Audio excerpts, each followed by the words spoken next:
I didn't even have 100 miles on it. I think he goes towards Can't take it back. Central Carolina. And I said, all right, No, I'm just gonna say, I'm.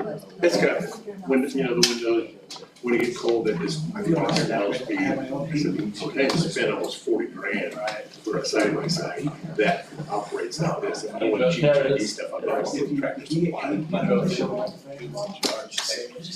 we should have read something. Oh, your mom's Folks, talking about, yeah, I just want to check the house out. Alright, folks, we're gonna call the Plain County Board of Commissioners, meeting to order, February 24th, 2025. Let the record show that all three commissioners are here today. First item on the agenda is the minutes, gentlemen. Motion by Commissioner Wallace, approve the minutes as presented, second by Commissioner Stuffle. All those in favor say aye. I said, hi, I'm sorry. Aye, okay, opposed, same sign. No opposition, motion's carried. Claims and payroll, gentlemen, what's your pleasure today? Bundle those, Mr. Miller. Okay. Commissioner Stuffle says bundle as presented, claims and payroll, second by Commissioner Wall. All those in favor say aye. Aye. Aye. Opposition? No opposition, motion's carried, thank you. Steve Kimmel here. No, but Ardella's here, so I told him we'd get her. Okay, alright. Step on up there, Ardella. Oh, well, okay. Come on up here. Good morning. Good morning. You wiped that table off 100 times, now you get to stand in front of it. Thank you very much. Hi, my name's Ardella Moriarty, and this is my husband, Richard Moriarty. He worked at Owen South, Bob's Fighter Foods, Kroger, or whatever you want to call it. Everybody knew Dick. Everybody knew Dick that was on the south side. And the reason I'm here is to see if it's possible to have him be given the Huntington County Honor Award. Because of, well, for several reasons, because he is, he was just a wonderful person. I've got several letters here stating that, and probably half of the south end of town would say that as well. Because like a year had passed and I would run into people anywhere and everywhere and they would tell me how wonderful he was, how they treated him, how he treated them, I'm sorry, and how he would like carry their product that they purchased in the store to their car for them. Or how if they were looking for something or someone, he would go and find them for them and take them. You know, he would just be a very good customer service person. He would, and not just individuals like that, he would do it for employees as well. He would do it for your American Legions. He would do it for your VFWs, he would do it for anything in Huntington at all, everywhere. And your Eagles, just anything in Huntington, he would be there for that and in person as well. So that's what I'm here for.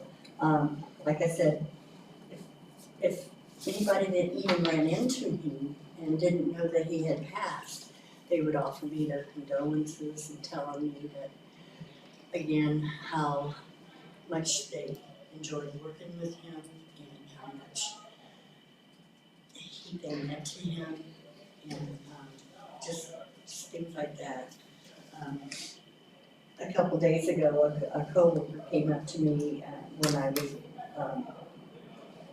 working at the Y and said, are you Ardella? And I said, well, yeah, because if anybody saw me, they saw him, of course. We were married for 49 years. And they went into detail about how what he did for them. And I should have wrote it all down or recorded it or things like that, but I didn't do that. But like I said, if you have, and I know you do, you have a Huntington County Honor Award here for Huntington. And I'm just wondering if he would fall within your requirements. And if not, please let me know because I have another suggestion for your next meeting. So that's what I have to offer you today. Let me speak to it, President? Sure. Okay, so, I had, and I mean the honor to work with that man for 15 years at Bob's Finer Foods, okay? There was a lot of us that came out of Bob's Finer Foods and became integrated into the public in a lot of different ways.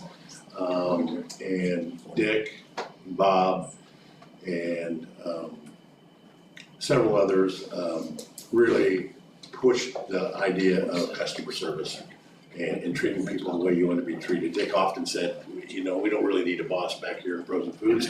We all work together, we don't need a boss, and there was no reason for a boss. And a lot of things that Dick did and said are instilled in me here today. And he's a wonderful man, and Ardella, I know you're nervous up there doing that, and it's okay. And it's the love that you have for your husband and while you're here. And anybody that knew Dick loved him. I mean, and I watched him reach into his wallet and knowing that he was not gonna get any kind of return because of the hardships that had fallen on the person that he was interacting with, wouldn't have the means to pay him back. And Dick didn't care. He worked his butt off. He was in a position in his life that he didn't have to, but he wanted to, and he wanted to keep doing good. So he's the kind of person that you dream that your kids grow up to be like. So I have no problem in as a consensus of this board that we will come up with a Huntington Honor Award, and I think we have plenty of ingredients to have somebody with a better wordsmith than myself that put this together. And what we'll do, Ardella, when it's done and it's made, we will give you a week or two notice. That way you can have Rex Fredericks and Kent Farthing and all of us, our family that worked together back in the 70s and early 80s and stuff, come and be a part of that award. And maybe we can get a picture out there or attend of you receiving that award. Does that sound okay? Cause I know a couple of them, like Don Good Yeah. and Bob Wolford. Yeah. They've had both of their legs amputated and, you know, it'd be hard for them to make that trip Okay. to here. But they loved him as well. Yeah, And, Sure. this means a lot to them Yeah. as well. Thanks for coming in. Yeah. And I know it was hard. It's an emotional time with you, and I bet. Could I borrow that picture? You sure can. And then I will give it back to you because I think maybe we can do something with that on the thing. So, yeah. Yes, ma'am. Thanks, Ardella. You're welcome. All Thank right. you. Take care. Yes. We'll be getting back with you. All right, thank you very much. I appreciate that. Okay, we've got your number Okay. to call you. No, that's not a threat.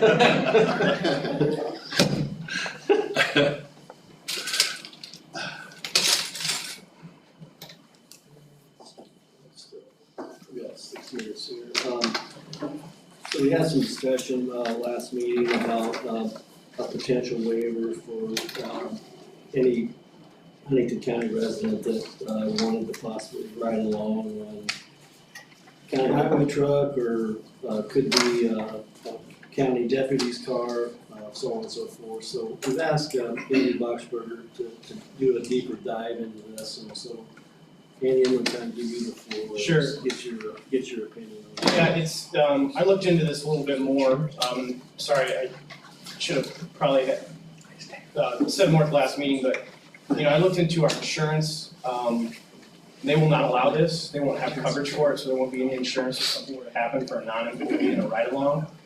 I've looked at other communities, and it's really not best practice to allow this, it creates a precedent of when you do allow and you don't, and interferes with the performance of the deputy or whoever's duties, so in all the research I've done and based on our insurance policy, I recommend that we don't do ride-along, since non-employees of the county. All right, thank you, Andy, for that.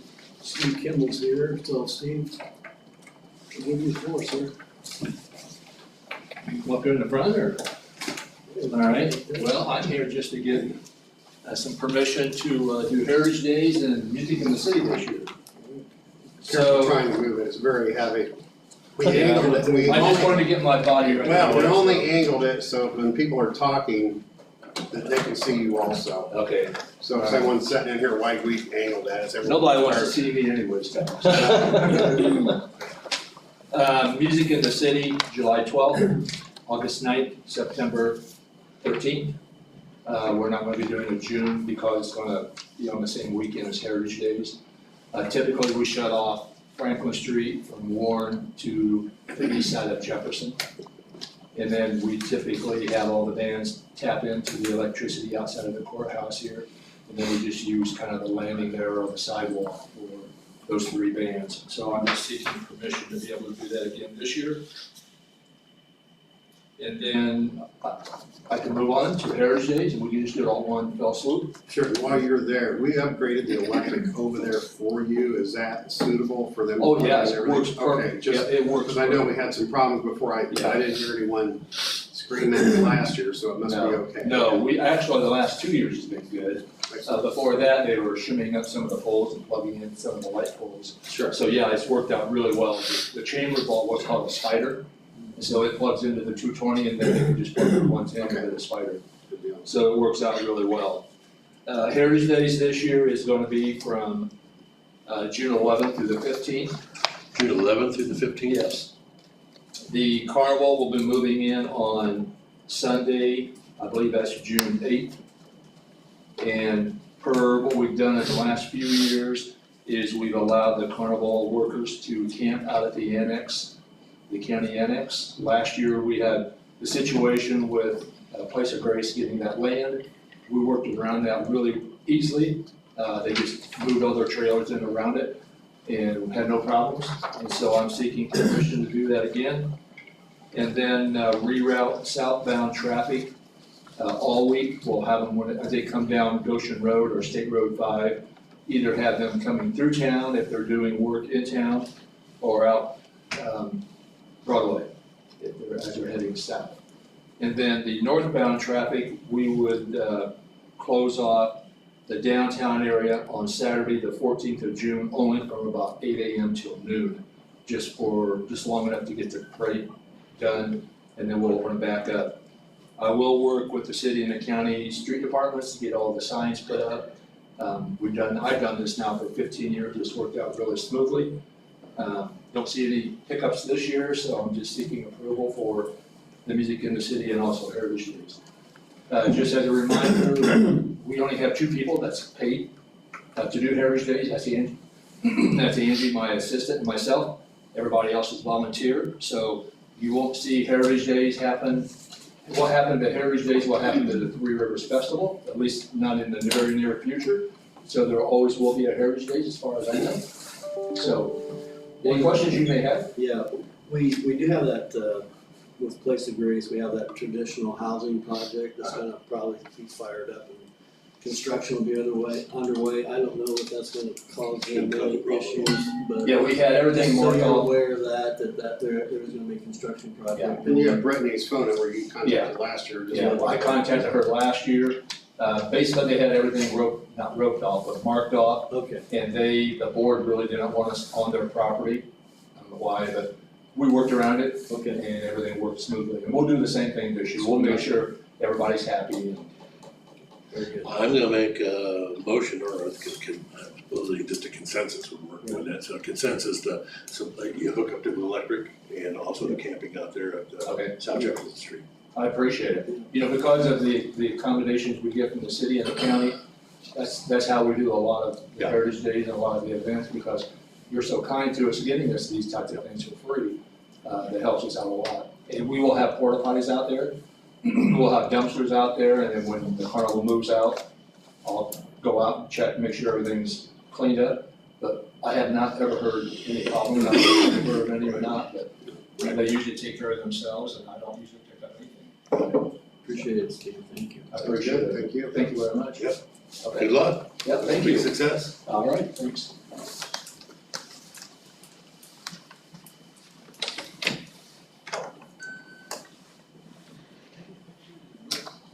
Bridget, we have about 15 minutes. If you wanna, we can take care of that now. Sure.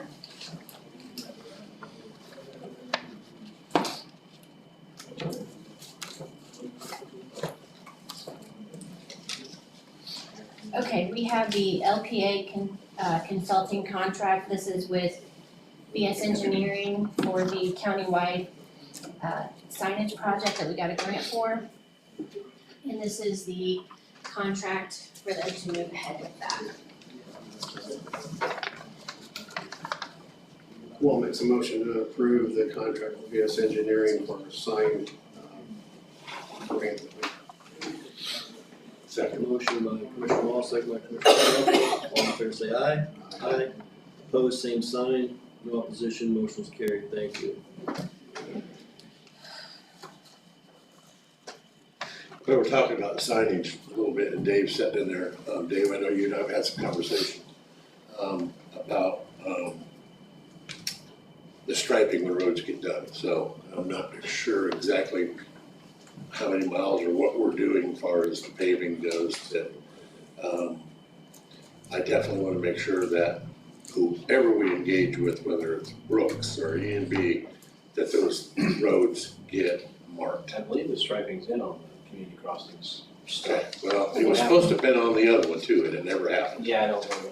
I've still been asking. And then all of a sudden, there wasn't enough money to get the project done, so we have to apply for a grant to get that done, and something just didn't seem right to me on that. So I just wanna I make think sure, Bridge is working on something Okay, for, I 'cause think that- part of that sign might be striping too. okay, because there's still some roads that were done that are not striped, and they really I need to be believe, I striped. believe that, in that Bridget on that, sign, on that sign grant has some striping in it, I Okay. believe.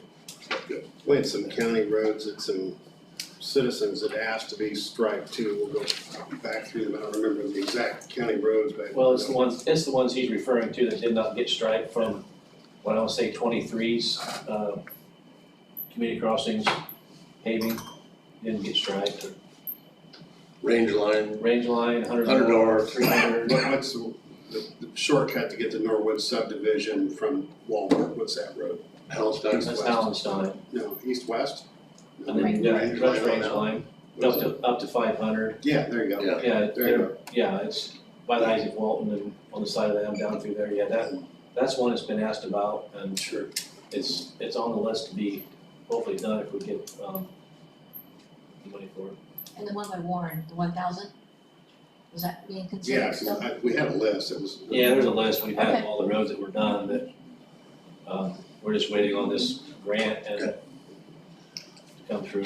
1,000 between what roads? Do you remember? The one out by Tower Park, when it comes, Oh, east yeah. out of town, 1,000. It's from town to State Road 3. Yeah. It looks like they started digging the sides of the road, and someone came out and, Yeah, we burned some of the, This is for. Yeah. clips off the edge of the road. and that yeah, kind of getting helped a washed little. off. Good. Yeah. We know where the road Yep. is. What time was they supposed to have the bids in by? They're supposed to be in by 11. Okay. Okay, the next thing I have is an authorization to proceed.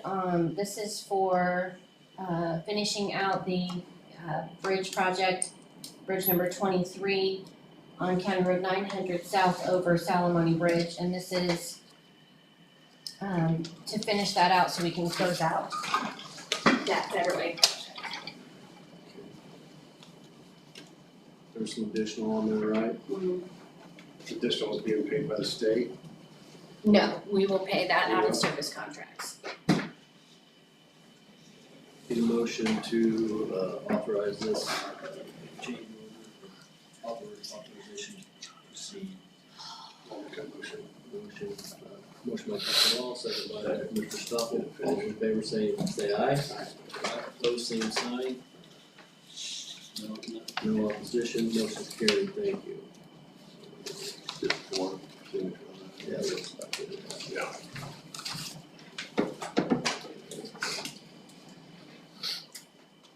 The next thing I have is the agreement between Huntington County and GRW engineers that Debbie Lucier from GRW brought last week about updating the Unified Development Ordinance.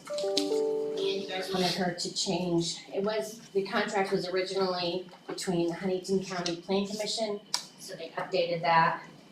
Andy went through it, and it's good to sign now. When I asked if they had money to pay for it, they changed it real quick, didn't they? This is what I sent this morning? Mhm. Okay. Thank you. You good with this? Yeah, that's, I'll yeah, make a yeah. motion to sign that contract. Motion by Commissioner Wallace, sign the contract as presented, second by Commissioner Stoffel. All those in favor say aye. Aye. Opposed, same sign, no opposition, motion's carried, thank you. Is Adrian Haversack here? Haven't seen him. Jill, do you know if he was planning to come over for that? That was my understanding, that's what I thought too. So is the Humane Society out there, Bridget? Say that Is again. the Humane Society out there? I Just have the don't agreement. see them. I don't see anybody out there.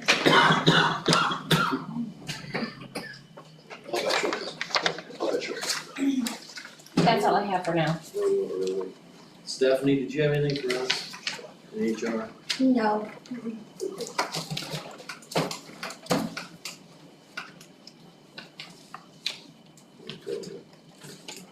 He went up to the drainage board meeting. Okay. What is drainage board meeting going on right now? No, that was last Thursday, so he probably just went to go talk to Jerry. Okay, Jerry, okay. About dirt or something. Did, I asked, and he didn't know, if they are putting that ditch across Michael, are they giving him access across there, are they gonna put a culvert in? Yes, he'll tell him where the culvert is and it'll be at the expense of that entire project. It's very costly.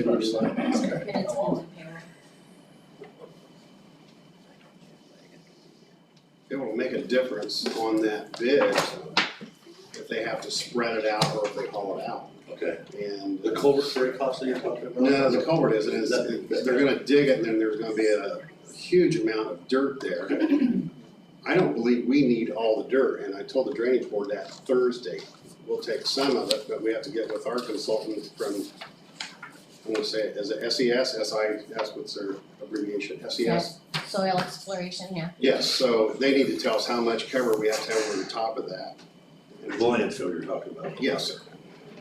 And with that being said, I would like to have our new attorney look over the old contracts of that landfill that we been stuck with for years. We do not own the property. Attorneys long before you and Bob Garrett showed up signed an agreement to lease that property from a family. And we are the only ones that is paying for what IDEM is telling us to do. And it's costing us about $100,000 to $150,000 a year. We have to do testing on it. We put monitors in people's houses around there because gases are migrating towards their homes for them people's safety. We looked at, trying to get it dug out of there and just hauled out of there years ago. And when I came in as a commissioner back in the day, it was just about $1.1 million to clean it up.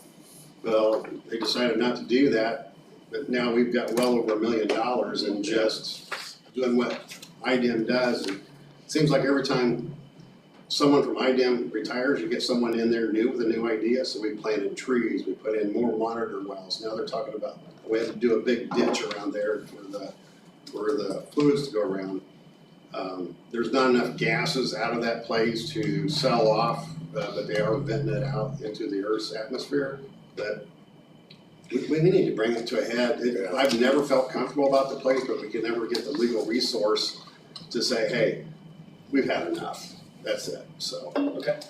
And unfortunately, I think it's in them boxes of stuff. It's over in the annex that we have to make. Stuff, you found some stuff, right? I found the original contract. I did not find the one that maybe was damaged in a fire at another law firm. But I do have microfilm going through looking for that. My understanding is there's only 2 or 5 banker's boxes tops from Bob Garrett's office, so there's not that much. Where are those now? In the building across the street that we're gonna remodel and move a couple offices Cause I think I told you I can just take those. Yeah. And Did Bob give you any documents or? he told me about the boxes. That's it. Yeah.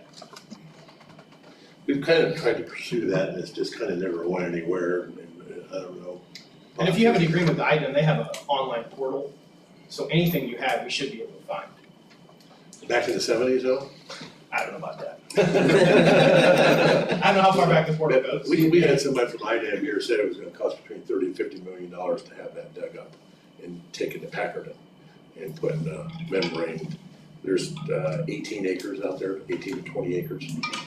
And I mean, I probably wouldn't even, I was just born when all this happened, so I don't know anything about it. I remember going out there a long time ago with my dad, when I was a little boy.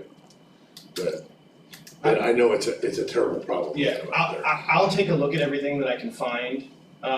In full disclosure, I mean, that may rise to the level of hiring an environmental law expert to deal with that Sure. if there's a solution. And I have somebody I work with out of Indianapolis for those kind of issues. But I can take a look at everything and come back to you with some thoughts and ideas on how to proceed. And I don't know if it's a fact, but back when the commissioners got pursued by IDEM, that they felt that was the right thing to do for our environment is to, hey, IDEM's asking for these certain things, just start doing it. But the landowner has not gave one dime to help. Mhm. And I will tell you, we've had trouble, we told the guy that he couldn't farm it, he was still farming it, he was pulling up trash and he was running over our monitored wells. And finally, we had to be, pretty stern with the attorney letters to say, hey, stay off that property, we're trying to get it taken care of. Who owns the property? Kings? So the county does not own it. No, but it was in the lease that we're supposed to take care of it supposedly, but, So Will Hahn is the local attorney, he's represented the owner, the landowner. we'll dig up all the stuff we have on that too. I'll send it, what I dug up last week, but I am still waiting from microfilm from historical records to see if they. So we come up with extra dirt and ditching projects, or that last time this guy built a pond not too far from there, we paid to have the dirt hauled over there. But literally, the property was sinking because that trash is Okay. Breaking down. breaking down, going down there. And then I can get the boxes from you, and we always have like college kids coming in the summer, and we'll scan everything and make it all electronic, and we can put everything, make it all electronic, so we have all that.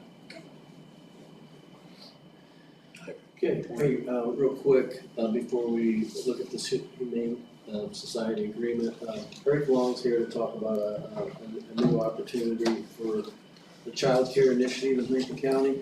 Eric, you're here, you can give us the 30,000 foot view on that. Thank you. Yeah. There we go. Well, thank you for giving me a second to talk about this. We have an exciting opportunity. I've been working very closely with Courtney Von who's our child care champion in Huntington County, about the Early Childhood Coalition. We've been looking for about 7 months now for a good location to house a new child care facility in the county. It's become very apparent that it's expensive to build a new facility, so we're trying to identify a location that would be easily rehabbed. It wouldn't require, a ton of money. And we found a pretty exciting opportunity last week. And Courtney has prepared a sort of vision statement for this property and what we would like to see happen with it. So I'm gonna read that. Once complete, this project will be a thriving family-centered hub. The foundation for lifelong success begins. Our goal is to create a dynamic space that offers comprehensive childcare services under one roof.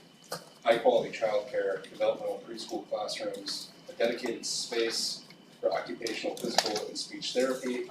This hub will serve as a vital resource for parents, caregivers, and community partners, fostering collaboration between agencies that share a commitment to strengthening families. By bringing together key services in one accessible location, this project will provide opportunities for children to grow, families to find support, and for community to flourish. So obviously there's a lot in that statement that kind of transcends childcare alone. The idea is that this specific location we found could house multiple resources for the community. There's an example in South Bend called One Roof that is in partnership with United Way that has a number of different family resources, including childcare, that has been really successful. That was a ground up build. They had a lot of money behind it, but we're trying to be a little bit more scrappy here to find something that could be a little bit more, less resource intensive. So we are competing for this property right now. There's another interested party. So what we're trying to do is to get together a coalition of organizations around the county that would be interested to help contribute towards this rehabilitation of the property. Obviously, childcare is at the top of the list nationwide as kind of an issue right now. There's not a lot of options. Indiana is actually very, very low on the list for childcare nationwide. So people are trying to come up with very creative solutions to solve that problem and fill that gap. And Huntington County is no different. It's been at the top of my initiatives list for the Elevate Initiative. And coordinating the Early Childhood Coalition, that's part of the SDC, Strategic Development Commission, have been working very, very hard to try to open resources. So there's a number of different things that we can tap into, from the TriShare program, which would require us to collaborate closely with local employers to help sort of fund access to childcare 3 ways, from the state, the employer, and the family. But to create longevity for rehabbing this property, we want to secure additional leases to help it have sustainability should, for whatever reason, more childcare options pop up that are more convenient, and then we have to shrink the footprint of that one specific lease and service. So the idea is to appeal to multiple, the municipalities within the county, maybe the community foundation, and some other philanthropic organizations around the county to help realize this project. I think it's a great opportunity. This building that we're looking at is, to rebuild this, it would cost multiple millions of dollars. The asking price for this property is currently $325. It would be a massively good deal to buy this property and fix it up. So before we can pull the trigger on this, we obviously have to ask all these people to have, at least for now, a loose commitment to put some funds towards that acquisition. So we are appealing to the county to, explore an interest in putting some funds forward. And I think it would be for a great cause. I think if we can be creative and pull together these local organizations, of which we have some interested groups, this would be a very cool project for Huntington County. I think it would create a community resource hub that people can go to for one location. You're taking your kid to child care, but maybe you need other family resources, or maybe your kid has special needs. Well, this can be housed in this one building. And in places where this has been realized, it's been very successful. So I think it's a cool opportunity. If the county would be willing to help contribute towards this, I think it'd be a big win. As things materialize and this becomes a reality, because right now it's very early stages, we don't even have this property. But we're gonna do a lot of due diligence to make sure that it's a good deal, and we're very fiscally responsible with everyone's funds that they do decide to contribute. I'm gonna piggyback on the need for childcare across the nation and Northeast Indiana. A few years ago, Northeast Indiana Chamber of Commerce did a poll out there, and there were 4,000 individuals that if they had affordable childcare, they would enter the workforce. So I think that's a pretty compelling number. There's a lot of people there that basically now with the cost of childcare, they're swapping money. They can't afford to enter the job force. So I think this program has a lot of merit.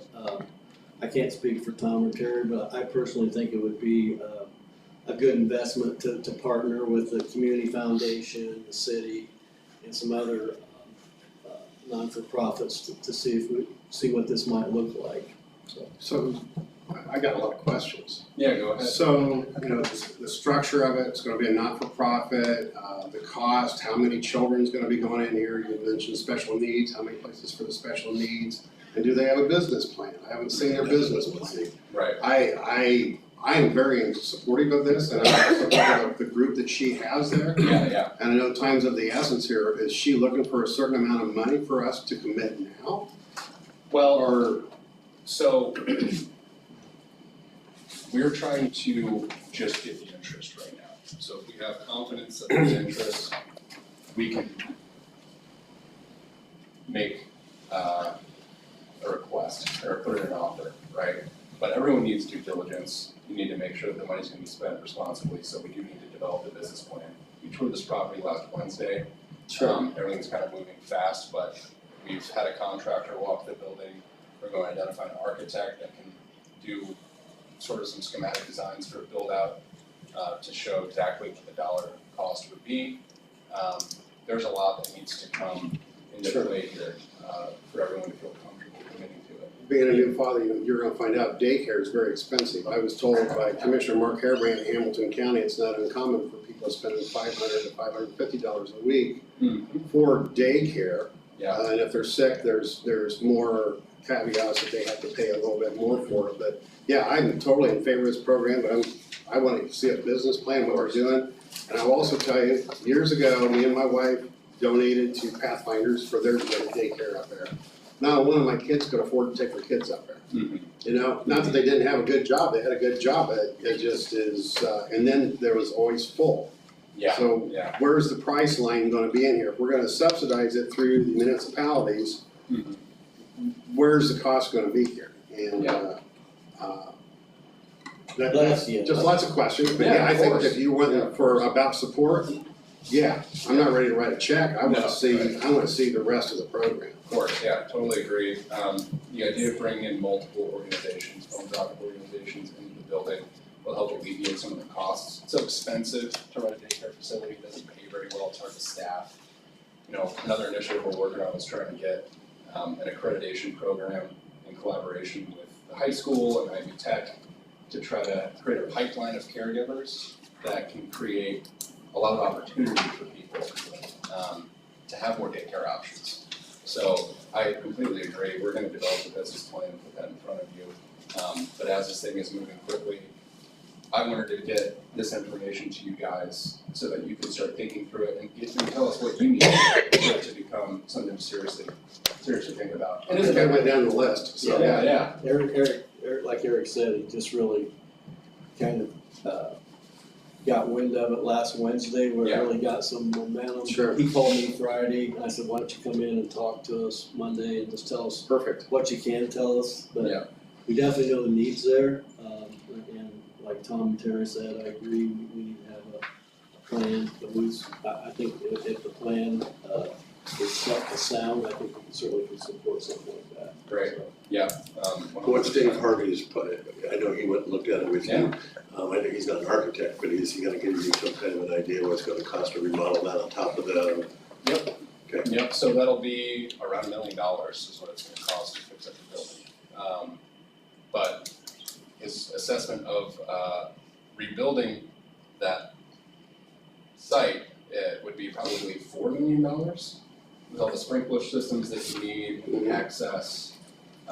There's a lot of red tape when you're building a daycare facility, and it creates a lot of barriers to entry for creating childcare options. So it is this uniquely perfect circumstance for this source, this use case. How many years did that building sit empty? Well, it was built in 1974, and I believe it's sat empty for maybe a decade.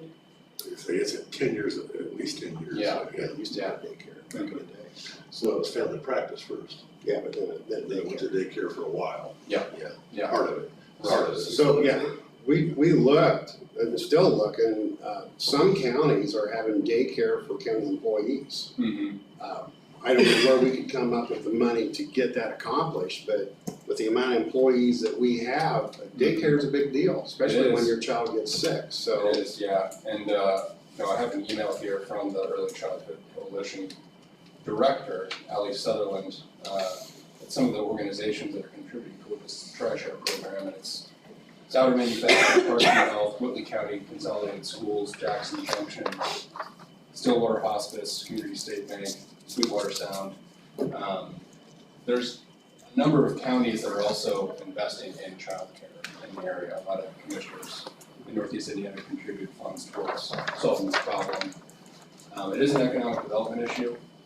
Childcare, as Commissioner Miller said, opens up more people to the workforce. It's also just a nice amenity for people that are looking for a place to relocate. So want to have diverse childcare options. You know, there's childcare here, but people need a lot of options. What about some corporate partners in Huntington County? I don't know if you had that conversation yet, but. Well, it's interesting, you know, I've been working with Steve Kimmel on that, and he's had a Leaders Edge meeting where Courtney came and addressed the attendees, talking about the importance of getting corporate partners on board, because that's what helps create this possibility. It's really crazy that we don't have, we haven't had more creative solutions to childcare up until now. We're really just starting to kind of dig in and try to solve for that. But it is gonna be a partnership with the corporations that we have here, the companies that we have. So, one thing that I'd like to do with Courtney is actually go to the businesses and speak with their HR department and say, hey, you know, what's your interest in contributing towards this?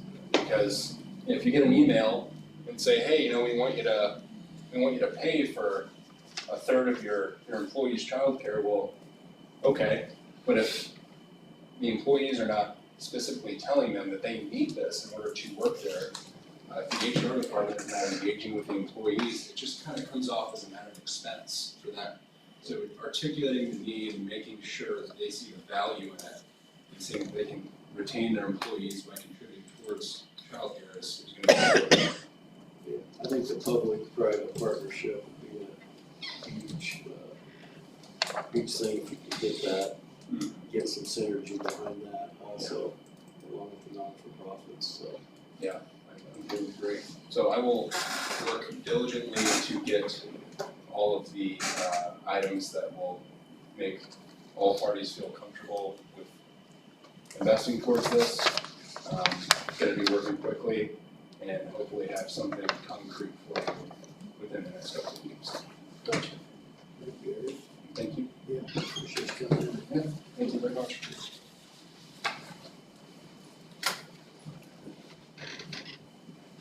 Adrian, get out there. Yeah, he's coming. Adrian, morning, gentlemen. Good morning, Adrian. Am I up? Shut her up. Awesome. This is the change one?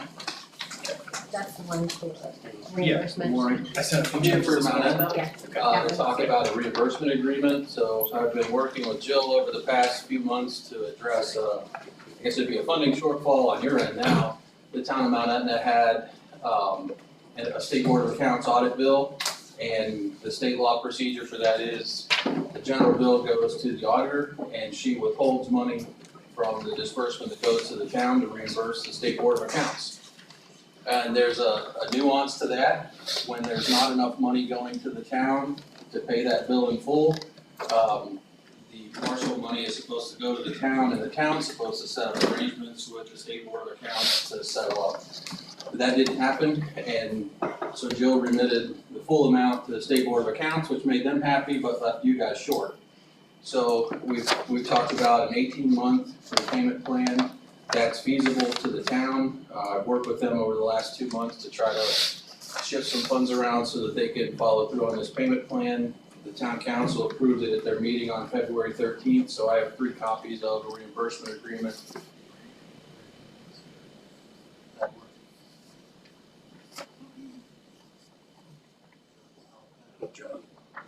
John, mute your.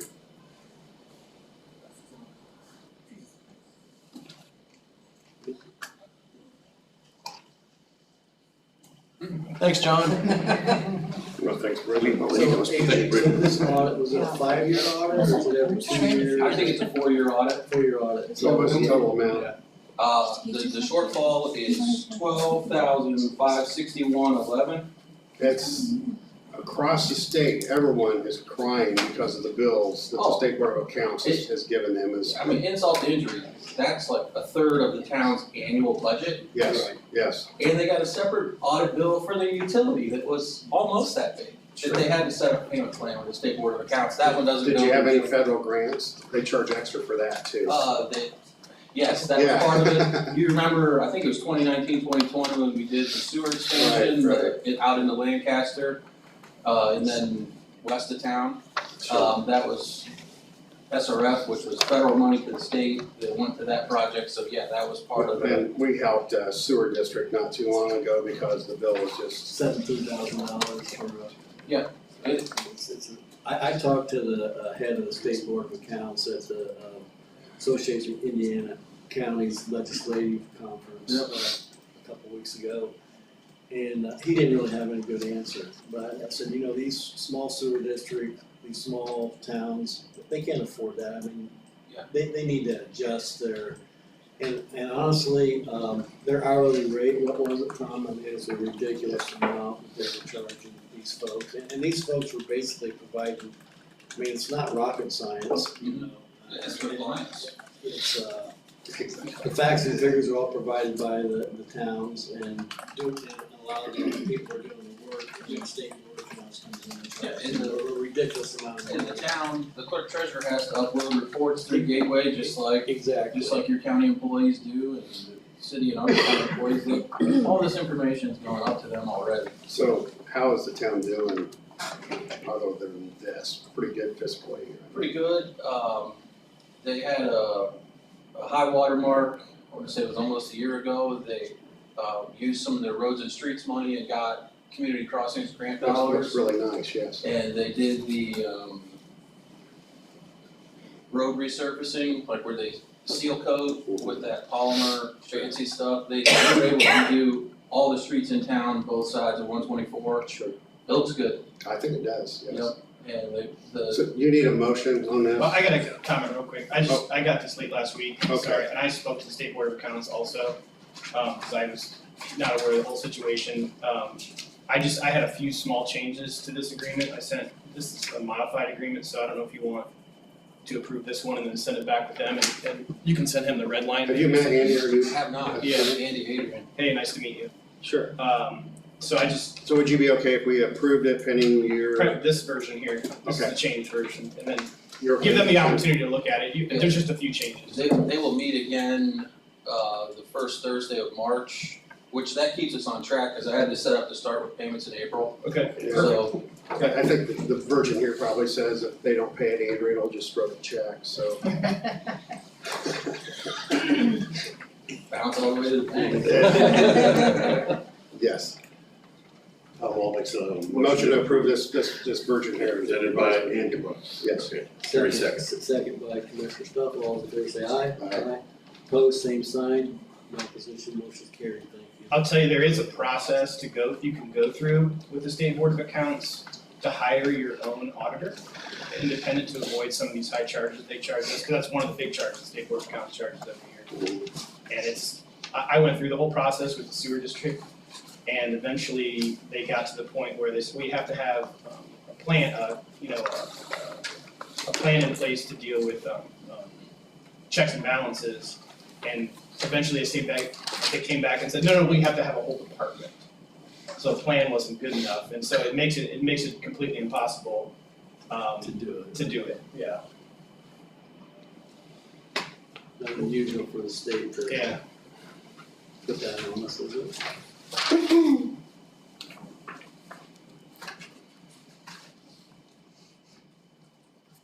You don't need a copy of this.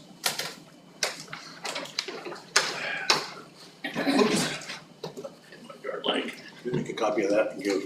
How's theirs, sir? Adrian, you want a copy of this? They're doing pretty good. Good. I'll That, send him the that red line. expansion project Red line copy. got them Has all the changes. 20 some odd new customers, so that really helped pull it to vote. And, their last NPDS report, they got a clean bill when they reapplied for that. I mean, it's working pretty well.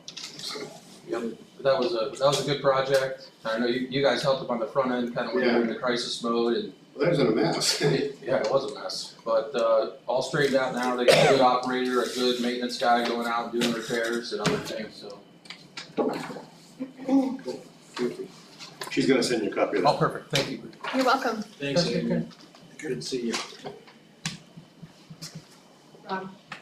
Jenna Strick is on Zoom for the Humane Society. Okay. Good morning, Jenna. She's on mute. Probably muted everybody. She muted her own mic.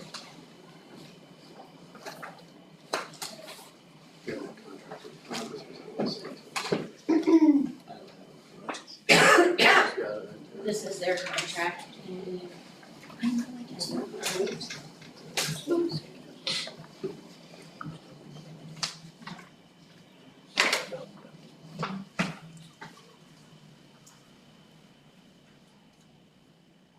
oh, cool.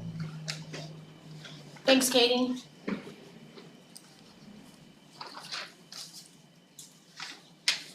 So any changes in the contract, Katie? I made a few changes.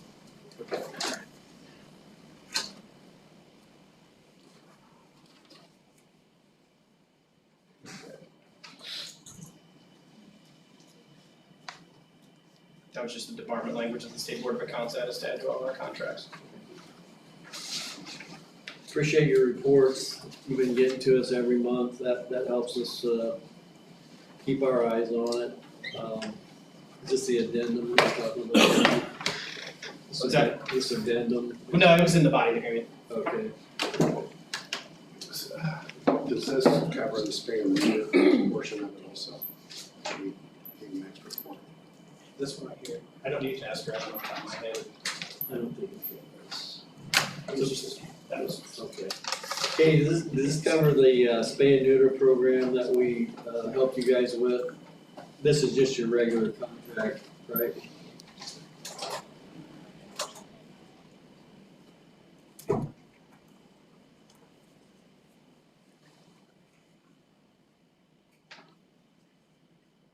Okay, that's what the addendum is. So Katie, this is Tom Wall. I had sent an email to you folks about the cost of the spay and neuter program. At the meeting you was to, the last time you was here, you said it was around $85 to spay and neuter. I'm hearing costs from other communities, it's less than that. Have you dialed down that number yet on the spay and neuter program?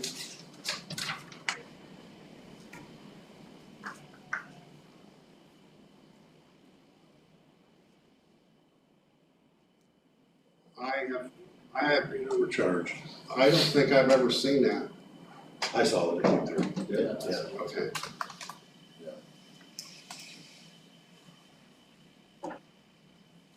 I'd appreciate it, thank you.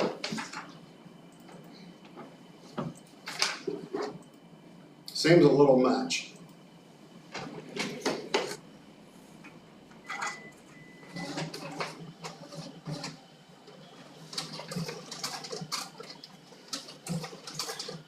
So gentlemen, what's your pleasure on this agreement? As it's, the fee stays the same, the funding stays the same, 4 equal quarterly payments, $170,000.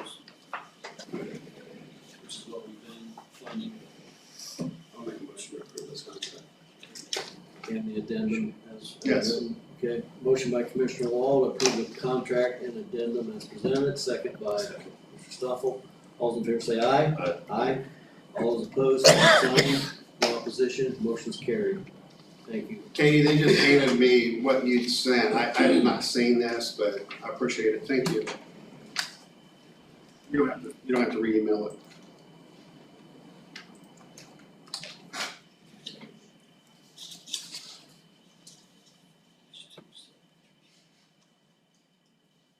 There's two signatures here, guys. One for the addendum.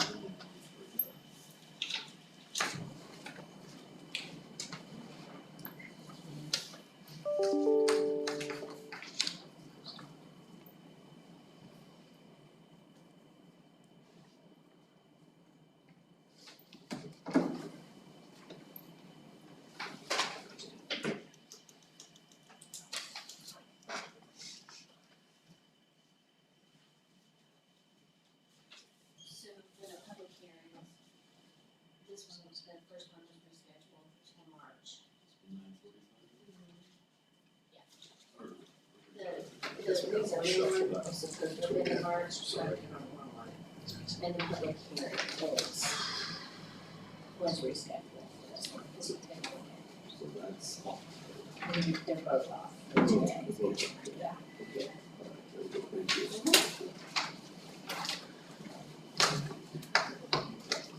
You guys want to take a short break?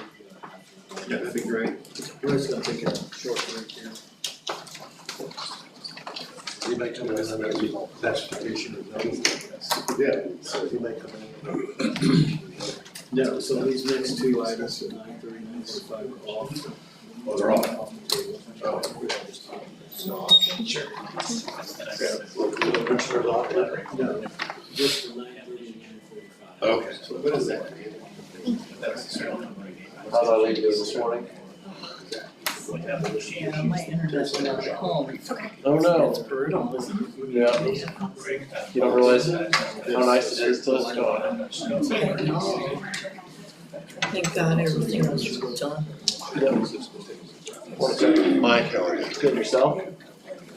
Whoa, that's a good catch. That was quick. I'm well, Mike. Good. All right. How are you doing? Doing well. It's not 10 degrees anymore, it's like about 40 degrees, so. Yeah. It snows, I'm happy. I was just thinking of taking my coat off. If I was any better, I'd be down Freiburg back here. Got something to look forward to. Should I, Yeah, I can email them to you. okay. How's the family holding up? When you get a chance. How old was your brother? It's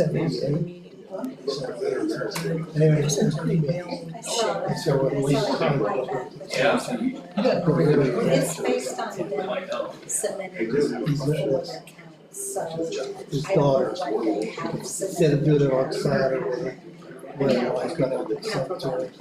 It's gonna be confusing. Yeah, okay. Was he the oldest? No, I had a sister that's 80, or will be 80, who lives right beside I mine. don't know what I think I live on the back end of so the they wait. and one sister lives, younger one, lives, I Shelley, don't know. lives in the house I grew up in. Okay, so there where she's at, that was the family, that's Homestead, okay. Exactly. Okay. And, my older sister and Mike, they lived, just east of us, Shelley, there's two houses. Oh, okay, Yeah, that's them. gotcha. In the woods, as we call it. Yeah, on the north side of the road then, or? Yeah. Okay, It's right beside each other. okay. Yep, That's cool behind you here. Forms that were set out, sorry. Yeah, I kind of scooted over this. Because I never received the form. this would be random, Just, I mean, I only know what we receive, right, cause I'm sure there's a lot of people get them throw them in the trash, don't say it. But, morning. How you doing? I mean, they were from like Mount Etna to Rock Creek Township, so, yeah, it's hard saying. there's like so many acres. Never even that detail. No. Got a screwdriver in your pocket? Allen wrench? You got an Allen wrench? No, I Allen? don't. I do at home, but all There, a little better. But, yeah, it's hard saying. My guess is it's probably one of these like lower rate companies that's sending these out. They're gonna try to accrue acres and then sell it to another, like they're probably just the you know, accruing acres and they would sell it off, is my guess. I know it was last year where they came out, the same board. I had a friend who went to Calvin, and there was a form sent, the one that was in Yeah, She lives in Wisconsin, exact same thing. Yep, We just changed the name. yep, they put, set up Mr. Joe Brown, now it's Mrs. Sally Sue, and they just, It's probably the same group, you think, or just another group trying it out? I think there's a bunch of vultures, honestly. Yeah, my guess, I mean, they're everywhere, but, Cause like obviously in our neck of the woods, EDF, you know, Electricité de France, paddlefish, boat, that's the big one, but I'm in Pages, in Michigan, Ohio, I mean, there's thousands of them out there. It was a gold rush. And as soon as the gold dries up, down comes the house of cards, right?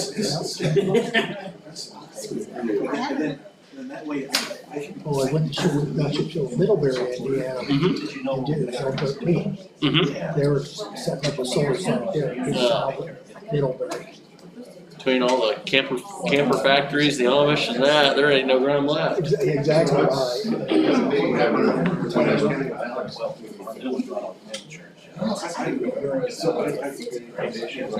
Drove over to Bird Saturday, Troyers. Yeah. Right. Just all the flat open ground out there, you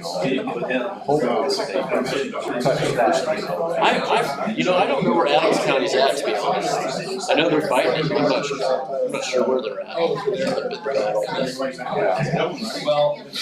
Yeah, that ground's already pretty expensive, it's already 15, 20, 25,000 an acre.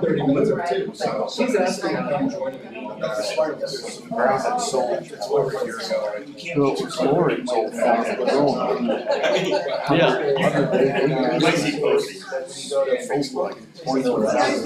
My brother bought the house, 13 acres. It's like 22,500 an acre, and it actually appraised for more than that. Who bought the rest? I don't know who bought the farm. I don't know. But it's sold for much, they're happy. But you know, if you buy there, even if it's crazy money, crazier, but you know, it's just gonna keep going up. Just tearing about the landfill. He said it's a different landfill. So it was obviously that was a small price landfill. It was for about 10 years. I didn't know that. Really? So we have 2 landfills. Well, it's more of a dump. Really? It's not the same landfill. I wonder how like big that I was trying to reconcile the conversation with understand the city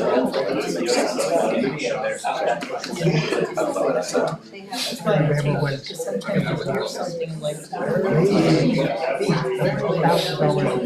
Yeah. back in the 70s, Did you know what that was? no, this one here, not that yours? It's not the one just south of Huntington. I thought it's not the one going towards Lakeshore. No, there's another one of these. Look up.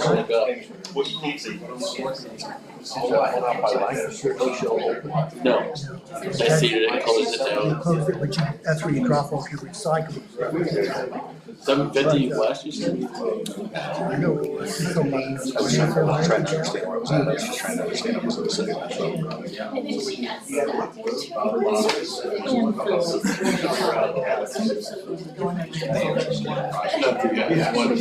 It's been long, forgotten and buried.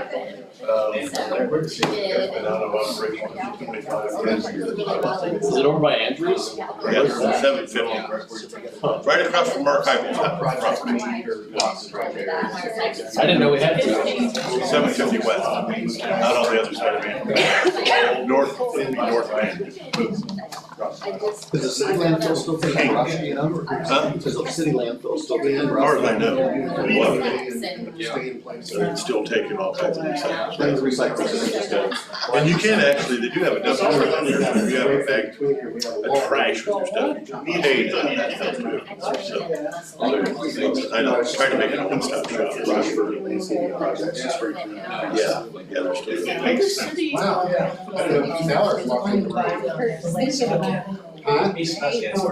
Right behind us. Who's in charge? No, so the 504 didn't answer. And the brush, they put it on the other side of the hill, you can't see it, but that's what I was told. I've been there, I don't know if they were still. You don't know it yet. Go ahead and finish some of those emails for us. Yeah, just say, Dave, they're still accepting brush out of city landfill. Yeah, so they, Tuesdays, I think, on there, Tuesdays, they. Stones, trees, whatever. Life doing good, Casey? think that's. So is it really you that has to be my Facebook friend or not? There's a guest. Oh, there you go, okay. I'm so leery with I went to see you before I did it, because there's so many. As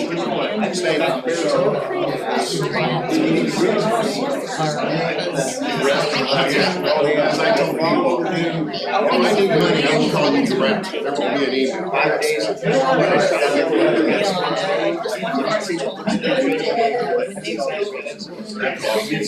I'm very open, yeah.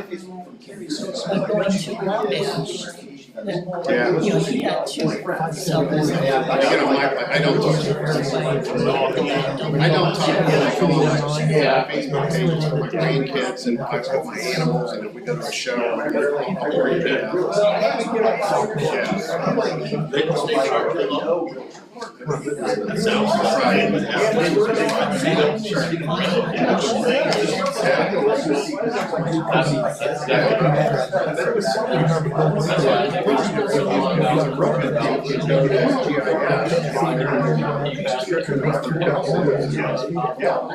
That leaks you can get through the ground. You're never gonna capture it. That's not 20.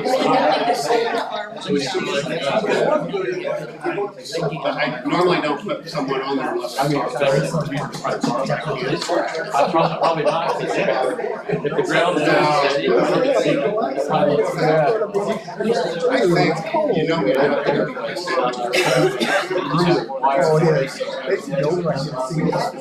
what is your fire? Fire truck outside. There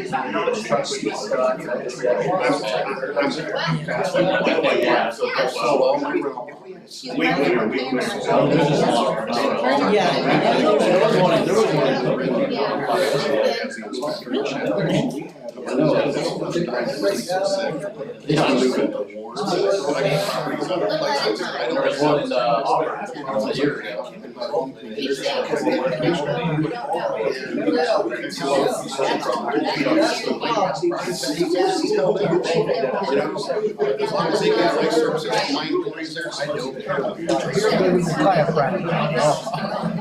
Jumped on a little bit.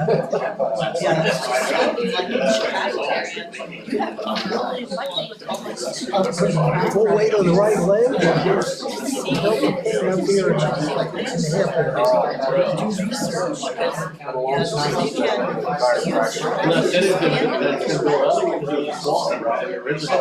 Healthy. The guy I go to now, took on the office.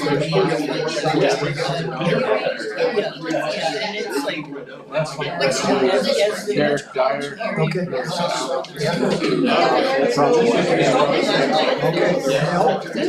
Yeah. Good. There's your town. Years ago, I started to shoot a horse structure. And we got this. It was great. Got up, got around. Couple of days later, I got the job. I just go over there.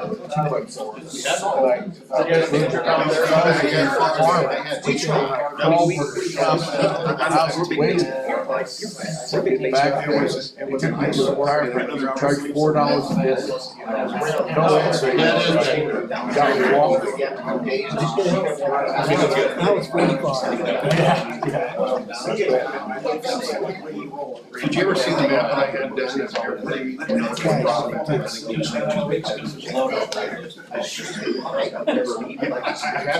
long as it helps.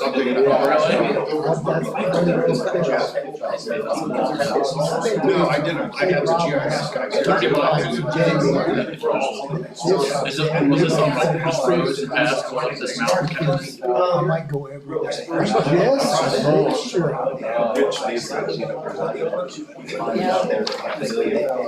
want to get ready for summer and we're outside. It's kind of fun just to see it.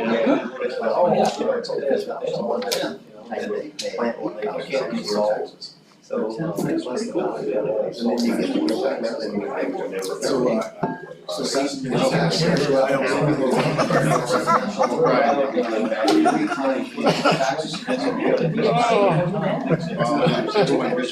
were running Very good shape, yeah. You're in better shape than me.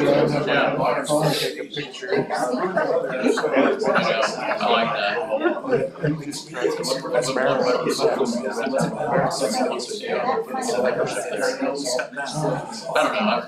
I don't know, that's where I'm at now, yeah, but it's definitely. That's all. If you go south to four on the highway, it makes it first, Sky Jackson's course. That road splits, right? Right there. You go south, it takes you head east, back to the side. That makes it nice, that's out that way, right? They definitely went the other direction. We should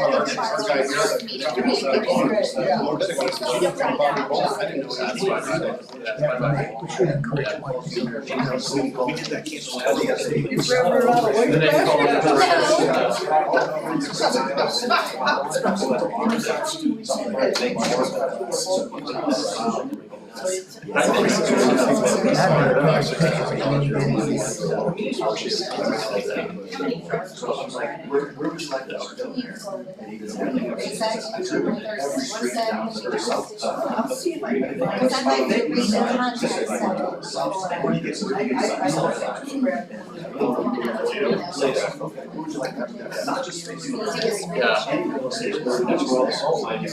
I'd just like to see the words of the stuff. Make sure I'm replying within the same I'm glad you did this, we're good. You ever had a district with your life? You still get along, don't you? Some days you want to sit on the couch, right? That's what he said. Said that the trucks coming in behind tore up the road and he had to put another fighter. Holding up a building permit for $18,000, so we said, we'll give you $18,000. It's always easier to get around up. So how many years does he have first? Took that property he bought for $1 million. Yeah, it should be. I don't think I'll take it for $5 million. I just got a small shop. Machine, Trucks all up, Jim Merrill's never been in business. He is waiting for his whether it be a church. I think you can do a lot of good work. He's never been in leadership. I think yours. I've had businesses, he's had businesses, Bob's had businesses. Yeah, my fail, yeah. That way I just know that. We're going, it's good news. What are you picking on today? Everybody. Really? How's it going? Just do me a favor, if you have a question, ask me after the meeting, I can help you.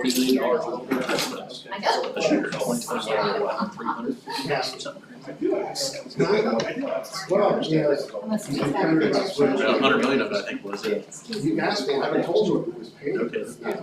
Without a tax abatement. I don't know exactly what I'm saying. Do you have a? I asked you already. Already. I don't mind you all being.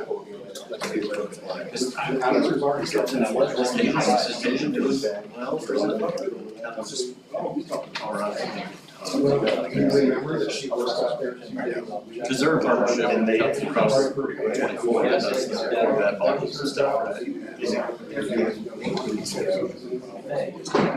you know how many applications was that for that position? I bet there was probably. But it was something like that. Absolutely no engineers.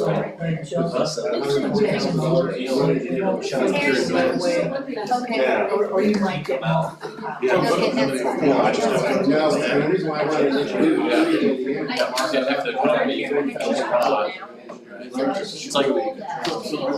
I'll open, I just got it, you're in off Yeah. and there's gonna be some, usually that stuff usually costs. You have to do it, though. We're $36.5 trillion a day. When I was in high school, we were 16, and no one even cared. Richard, you wanna put that with everything, or you just wanna bring everything over? Hardly. Roadways, Sleep with your head on it when you go out. Yeah, you felt it out, okay? I've been Because it doesn't times say over it. there. It's just go out there and tell you, is he egomaniac? Yes. from them, it goes Is he out. the person that we need to taste you like you? Hell yes. There's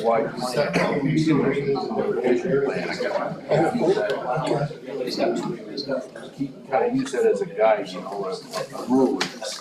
Other employees just can't do it. I mean, it just, even when Troy was there, we all want to get a road fixed, but we don't have the Yeah, documentation. I think that's going forward. Because the mayor said it was, we said it was not clear as if like it was gone. And it's like, why are you doing that? Just say it's where it's coming from. I know they're in.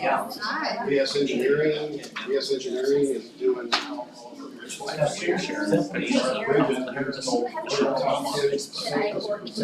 think, no, probably, I think she's like far right.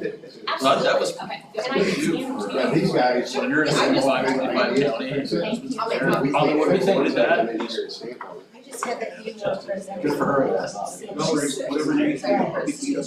No, it don't bother me, I just wish some of the things that you said, we should ask, I should tell you. What's your time then? Okay. No, I can beat up enough without getting on your thread. But I do remember.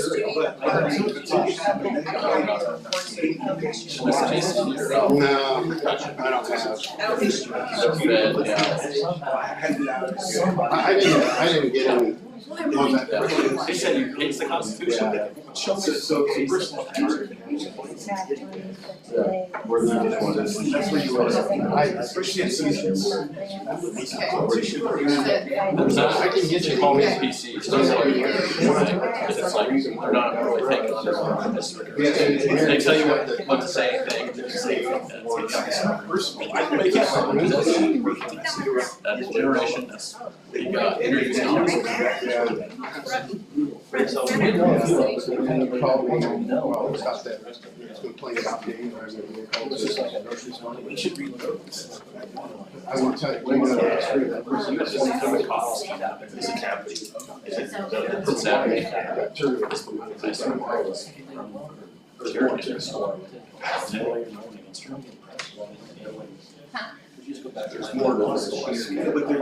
people. It's probably all right. Yeah, I figured, but yeah.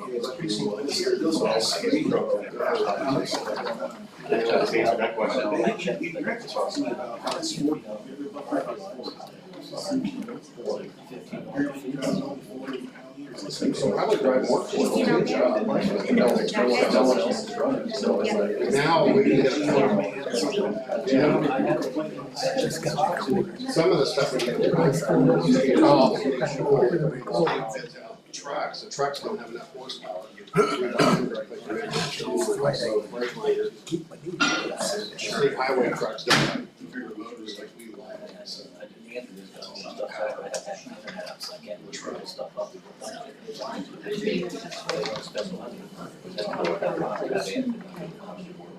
They want to get rid of it, so it's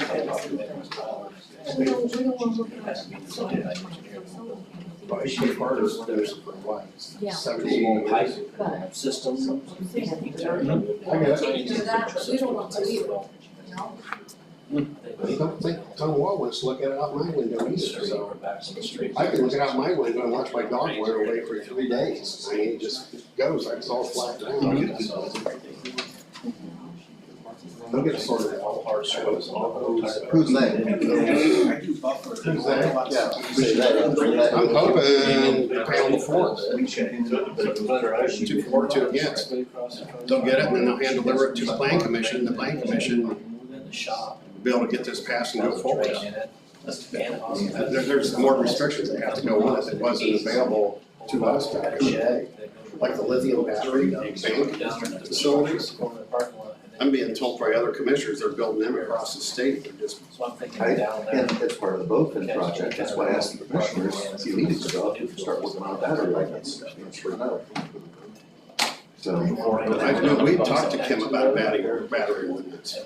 So I was understanding they was looking at that part of this, that they're looking at. We've been told not to look at wind ordinance, not to look at battery ordinance, only look at solar ordinance. But battery is part of the BOFIN project.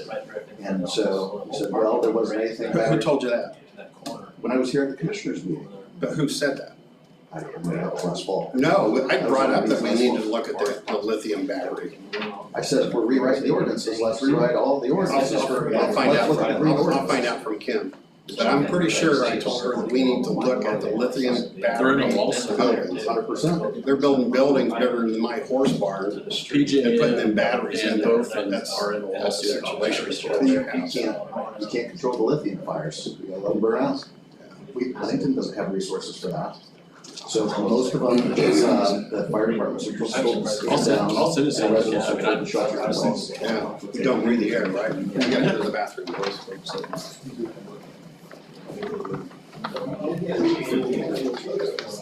I guess the question is, with solar, we know that typically there's battery storage.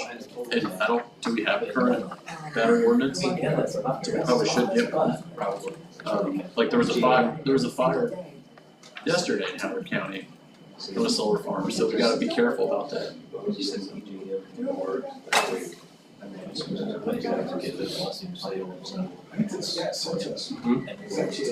Good.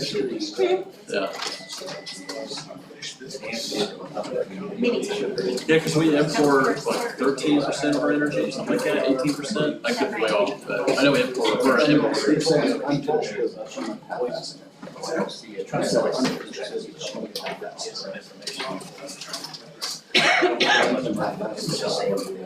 Results in like pushing solar data centers, Purdue recommendations for an ordinance. It's not an ordinance. That's a wish list. Christmas list with solar companies. We're gonna Purdue, good data centers, we love, if we could have these new parameters, we'll put a fence around it. What is that?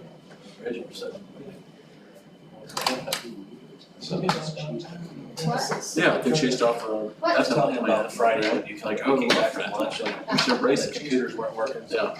Alicia's like, they went from whatever, what number we had, lower, so you're slower. Dude, I worked in Lily County. Just hang out. It's crazy.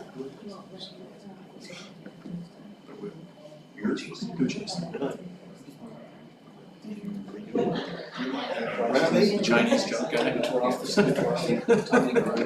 Trying to see where the boards are up there, and they muddy the joints together. Which is what is cracking. Really? So. It's gonna, the box is recessed or striped, but I'm gonna have that sheet right. But it's not obviously fits. He's gonna trim around the doors and our windows and then I can. We're not paying for services. It's time. Tim says, yeah, I suppose, when Troy came in here, like, 18 years ago, we did the same thing. We modeled, do you think, I don't think we modeled sense, I think all these cracks and Open arms, ducts and and things like that. I'm interested to say you're probably, why would they say, they painted. we're getting at, I'm interested to say like, you're probably thinking like, maybe that's not. And that's what So if you like, push the ceiling down, that's if there's something but that's what I was like. I ceiling don't know, down, and it hangs down. there's a little and- bit, well, it's like after the moment. Yeah, so whatever they did that, it It's hangs going down. down, it would try to- So they come in just bring it all once, I'm saying, I'm saying that it doesn't mix culture, it's economic development, we're hiring people, but it doesn't mix with solar. The rails.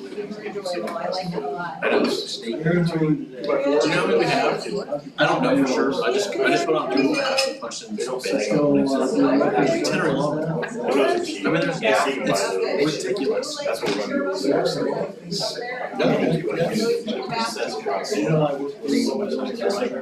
do. get away from, these actually drop in, just go to. I think I would prefer. Yep. Excise tax. Excise, whatever, yeah. So, But yes, I think I remember Dad saying that, so, well, it's funny, we were up in. Or like that Burger King, I was Food embarrassed Kingdom for big a place. basketball. So the law is, I have eaten there once, it was disgusting, it was so I've never gone back. And it's just gross, it's just gross, but the law is, it's regulated by the ATO, right? So, so maybe something like 1,000 feet from the school is the closest you can have a vape shop. Here's the catch, it's not 1,000 feet from the school, it's 1,000 feet. So if you're on the backside of the school, it's like pretty aggressive. But I just talked to her, and she said that she feels that Ice Miller needs to get that incorporated in our. so he was a show. And county included that. She had said from Hamilton County, said this is what she thought. So can we get that to this What else I group? had in my hand? And I If get they- down, if they're gonna go just through make a thing, the thinking about ordinance, going, Yeah, I get busy yeah, working. why don't we want to And then- reinvent the wheel again, I mean, that's. Well, no, because, I didn't hear it, but he said, morning, princess. Yeah. And I didn't hear well, they it. just asked me about it, I know, He thought I was specifically mad. put it in, Boone County, company. Is that the proper I agree. Yeah, you asked him to do it. An ordinance that was kind of. It was super fun, oh my gosh. Hamilton. Bill Carter. Wait, listen, Try. Yeah. I didn't say more. Well, let's just do it at the meeting. okay, anyhow, it is part of it. We're passing that back to them, if they don't get it completely done, it's my finish it up. It's gonna have everything but. Well, I got an infection in my A standalone lithium battery plant is totally different than a solar plant or wind energy. Most companies have companies for battery storage. Rumor is that Duke Energy has their new I got your email. place out here. Yes, and if they're wanting to put a lithium battery storage facility in there, are they or Good not? for you. I know. They told us, but then again, it's what the utility companies don't tell us anything. Thank you. Good yourself. Yeah, just everywhere, that's why it's solar. I'm Robert Kennedy. Chris, I want that done. Yes, sir. Are you through with that?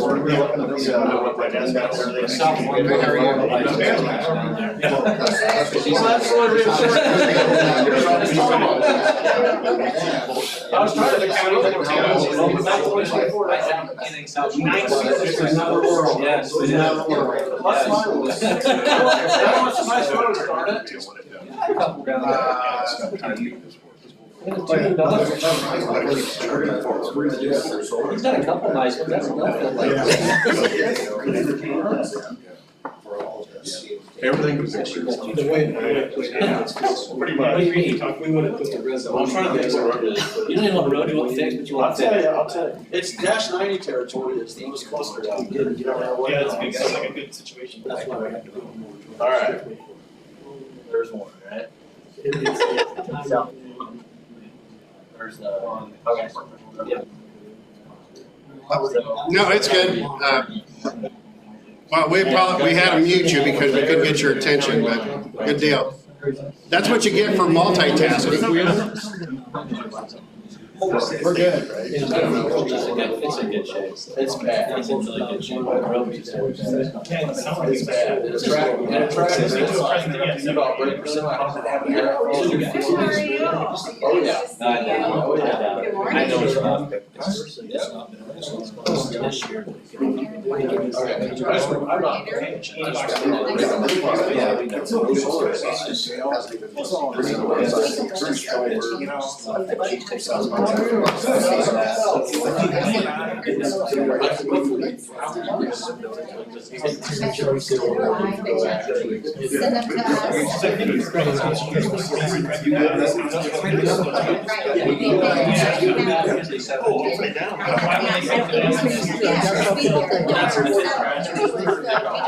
So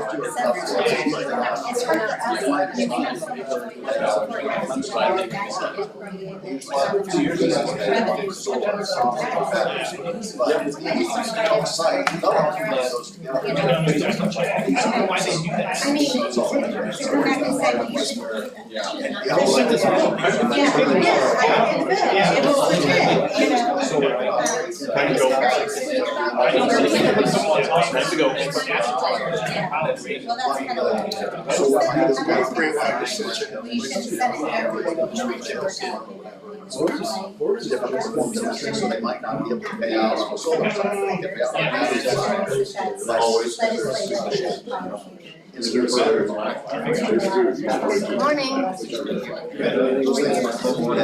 Yep. So we had Tom, I don't have anything from Poundfish project, had just a meeting with the fire department out at the center. They called the meeting with the bigger dog tanks, all of their representatives, and after today, we're asking questions about toxicity and chemicals, and Poundfish shut down the meetings and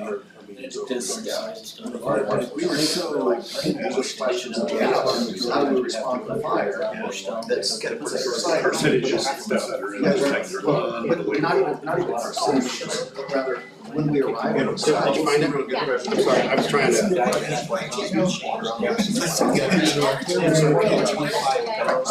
Yeah, quick. Well, then you get into like festivals that they use on the like military bases, when you have like a jet fire, start about there and just spray it down the phone, and that'll kill it. You just get the water. We were knee deep in this much information. You know, the goal of the box. You know, that's fire departments are free. Don't wanna say something. He's like English, oh, it's on my desk. From Norway. So that's you spray it on the solar The oil is here. Well, that's what they're spraying on the solar panels. Where are you?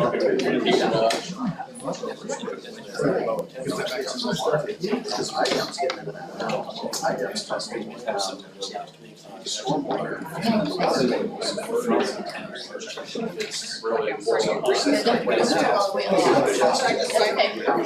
Like Fort Wayne City has $2,000 but there's not a state regulation on how much PFAS you have in your drinking water. Well, they plus standards have, just because the standards are set, doesn't mean it's okay for you. Get him up now.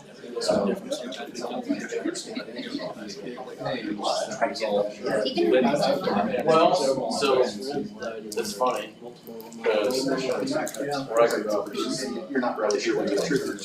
traps, yeah, so this is really, Somebody keep it on suspect. this is. Right? They break it all down. I know, I feel like I'm right in First I was like, I just signed my form and go.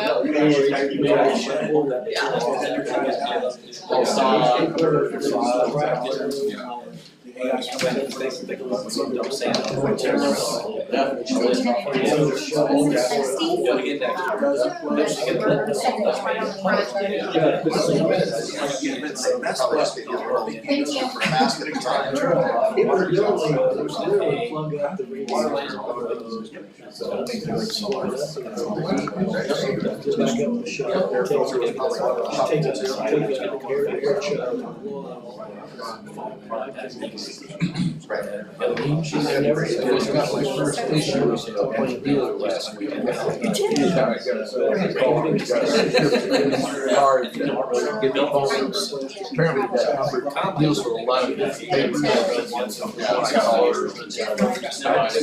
Which one I want. It's pretty good. But you mean the extension, the number inside the newspaper? Just on his card. My cell phone? Yeah, I didn't use your cell phone, just the. The other number. Yeah, yeah, sometimes it comes directly to me and extension is. Yeah, no, I didn't. Yeah. What'd you think? I enjoyed it, yes, very good. The only thing that has public notices. Yeah, and you should be able to get the online version since you're buying the print. I've seen the disc. And I'd be careful, because if you start having multiple accounts online, it might bump you out altogether. Yeah, yeah, online you get more though. And down the road. Okay, folks, we're gonna go back into, You get lots of other things. out of place, basically, we're gonna go out of session, so. Tom, you have something? I do, I have an application from Eli Gerhardt to be on the Norwood and Yates subdivision sewage, sewer water board out there. I'd like to make a motion to approve Eli. He's someone that'll get on there and voice the concerns of the residents out there in the community, so that'd be my Motion by Commissioner Wallace, second by Gerhart, second by Commissioner Stuffle, all in favor say aye. Aye.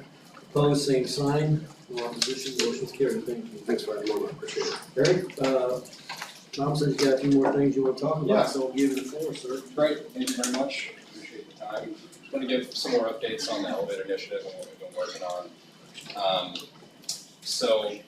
First half of this second half of last year was really focused on some of the countywide programming efforts and collaboration building. Did that through the WARM initiative, and through the housing efforts that we've been working on.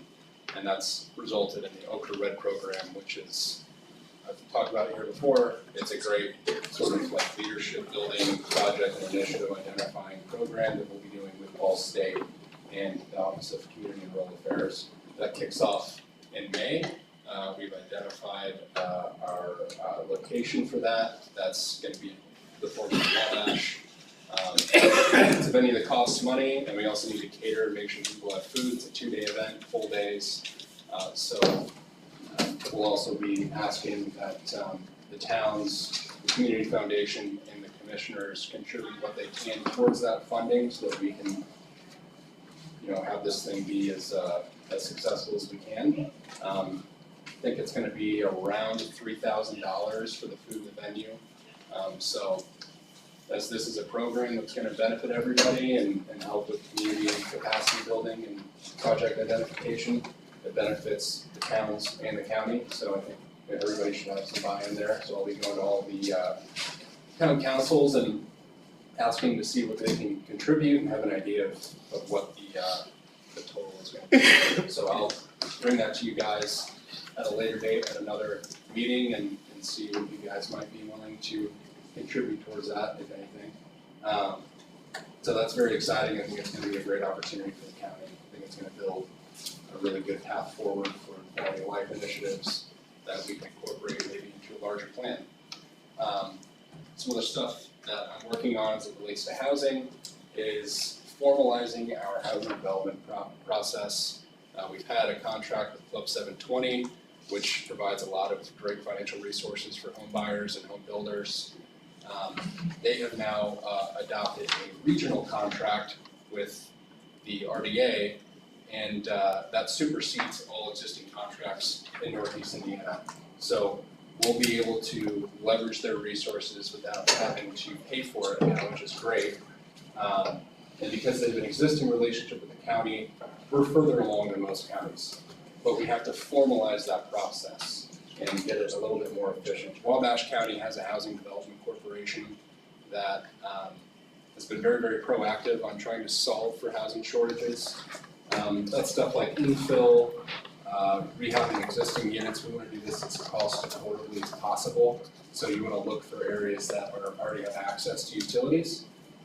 So taking advantage of vacant lots, reactivating homes that are currently unoccupied or not contributing at full capacity is going to be a big part of that process. So working with a number of leaders in the area to try to get that to be a little bit more efficient. We're on a really good track, and we have some great programs and resources at the state level to leverage there. So we'll continue working on that for the next few months. in the coming years. Spoke about childcare. We're also trying to focus very intensely at the local level for each municipality as it relates to economic development, quality of life. Made numerous introductions and facilitated conversations with Okra to develop Main Street organization programs. Marpol's exploring that now. Roanoke is exploring that now. They have existing 501c3s that can just become Main Street certified. So the process of assembling the board is removed, which is really nice. There's a lot of interest there. As we progress through the Main Street designation tiers, a lot of funding opportunities become available to different towns. So it's a great process to be a part of. And you've seen success in Warren from having historic Warren. Obviously the park there and the exchange have been great. A lot of the event planning has gone through historic Warren. So it's, I think, an important process for small towns to have. And they have a great partner in Okra. So that'll be beneficial. Been working very diligently with the city of Huntington on the skate park project. This is something I think is really cool.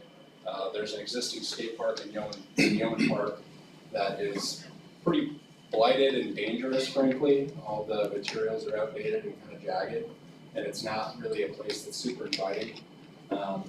We are applying for a lot of grants and pulling a lot of really good thinkers into the project. We have a plan, a design that we got from a group in Bloomington called Hunger Skate Parks. I think this is cool because, it addresses a number of needs. It's a physical activity, it inspires connection for young people to get out. It's good for mental health. I just think a lot of my friends growing up were skaters, and it was a great opportunity for them to connect and get outside and do something fun and physical in the fresh air.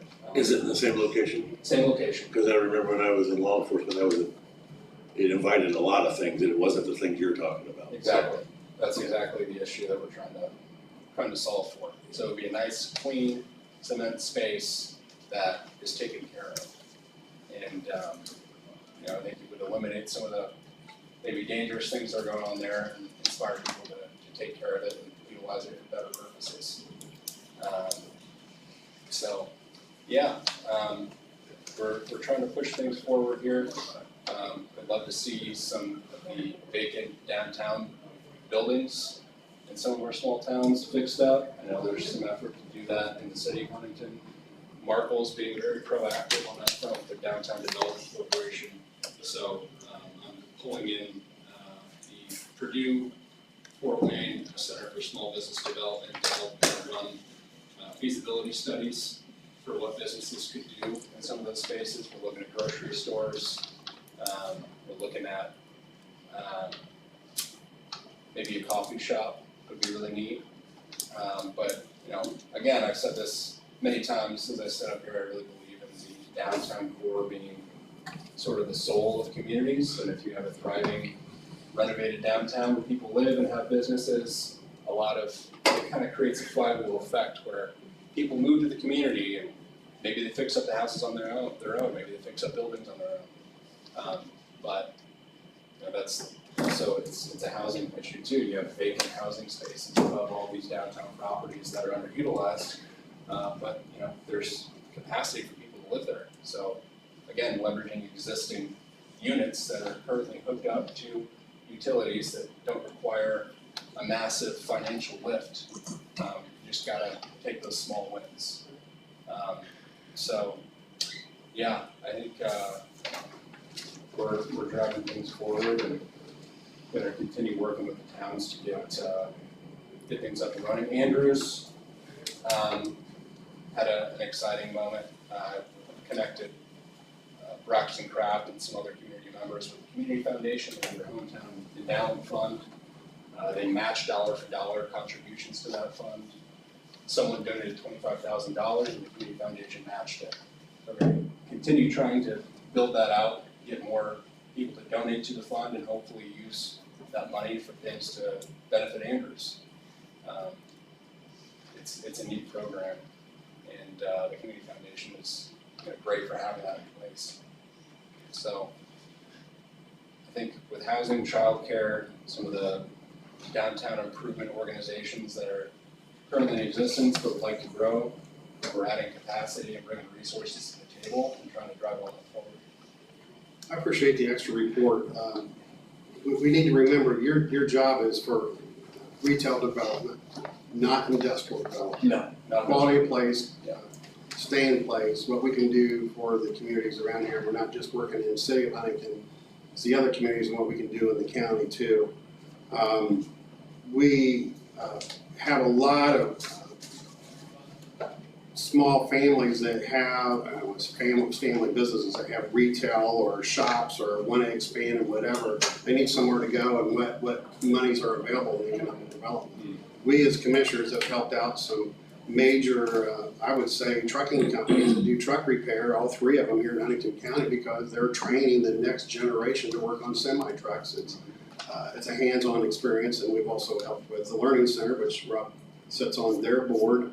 But you're this year. So working with the chamber too. They have the Small Business Administration. A lot of people just don't know who to go to ask questions. And I know they call all three of us commissioners. We're able to refer it on to you. We get a lead, we pass it on to you. We've never had that before. We're open for business in Huntington County, and it's not just industrial development, it's for the retail development too. A lot of people say, well, we need more restaurants, we need this and whatever, but also it's gonna take the people in Huntington County to go support them too. If we get a new restaurant, someone has to go eat there and they're gonna have to spend some dollars and do that too. But also, we need to help maintain what facilities we have now. A lot of small family businesses that have some really nice facilities in the community here, and I think we can get going. Andrews to have a beautification program for what they're going through, it's kind of awesome too. So, and when you come in, if you could give a report of kind of what you have been working on, who we've seen, and if you can't tell us because you want to keep it quiet, that's fine. You can give a name to it, just like Mr. Wickersham does with different projects that we can't announce names to. But we have a lot going on. It's just a lot of things, unfortunately, you can't talk about, but you can maybe allude to. Yeah, absolutely. I mean, it's hard to get a lot of these programs off the ground. It requires a lot of collaboration, and so it's nice to announce things when they're, up and running. But I want people to know that we're working really hard towards these things right now. It just sometimes takes a longer runway. Gotcha. But I completely agree. I'll start speaking more to those specific projects, and hopefully continue demonstrating that we're doing good work and trying to get things moving in the right direction. Awesome. Thank you very much. Huntington County's been great. There's a lot of really inspiring, positive people that are working hard, and we'll keep providing resources to them to know what's possible. So we don't miss opportunities. People taking business outside the county, they need to know that there's someone here that can provide access to those grants and work with them and bring all those funding opportunities in a creative way that maybe they weren't thinking about. Thank you. Thanks. Thank you. Hey, no, guys, see ya. Thank you very much. Aaron, thank you for being patient. Sure, no problem. Am I up? Okay. So you're gonna be Leslie and I'm gonna be Leslie and Aaron. Unfortunately, Leslie's out today.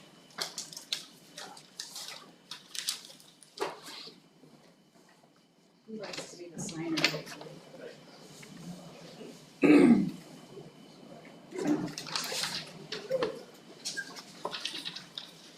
I'm just providing copies so you can see what I'm talking about. Okay, I'm here today. I'm Erin Wiley, drug court coordinator, and I'm also here for Leslie, who's the director of community corrections.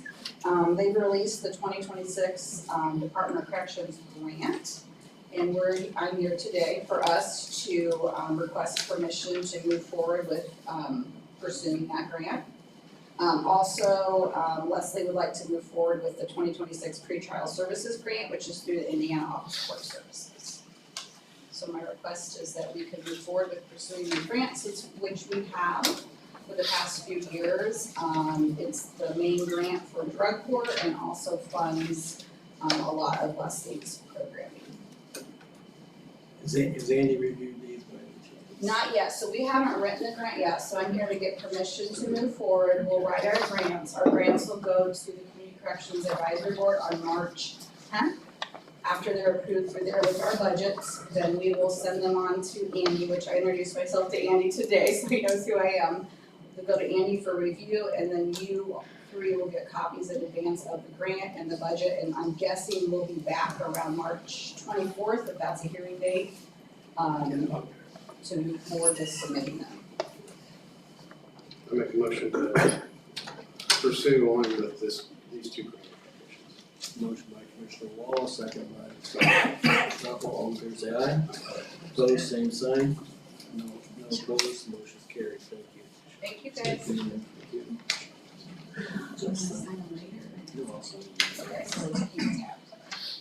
Thanks for what you're doing in drug court. Yes, It's making a yes. difference. It is making a We have difference, some so, great programs here in Huntington, yes, so absolutely. we're lucky. So we have someone doing our social media.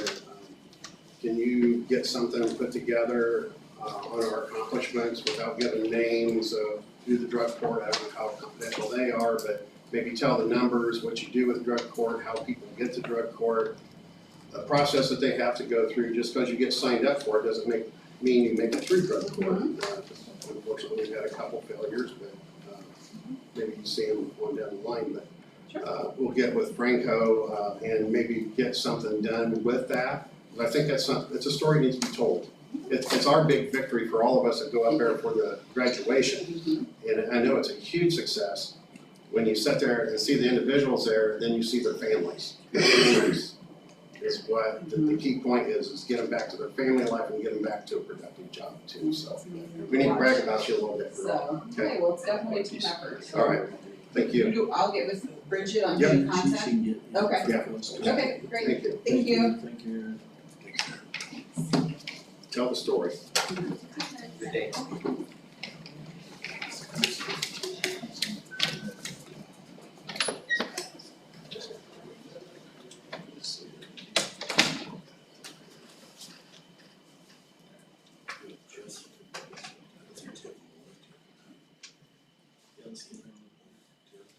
Do you have something for us, Tim? Council on Aging, we're supposed to be here to talk about HAT and what you guys do for the veteran rights.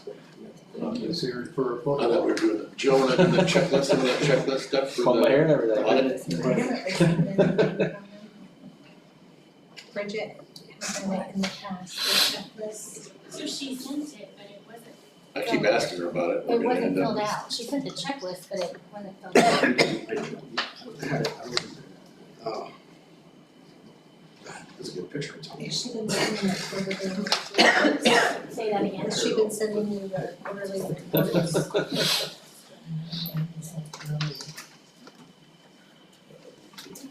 So what is that coming back to? I assume, well, I think the people. I think she might. Is this the one she wants to take a picture? She wanted to take a picture today, is that? Yeah. Okay, that's what I thought. Yeah, she wanted me to be here. Yep. We don't, no, Wasn't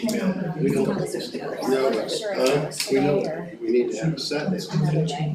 Would be They're more. bringing the bus or the van or something. Oh, is that right? So the You commissioners. take blame Rob.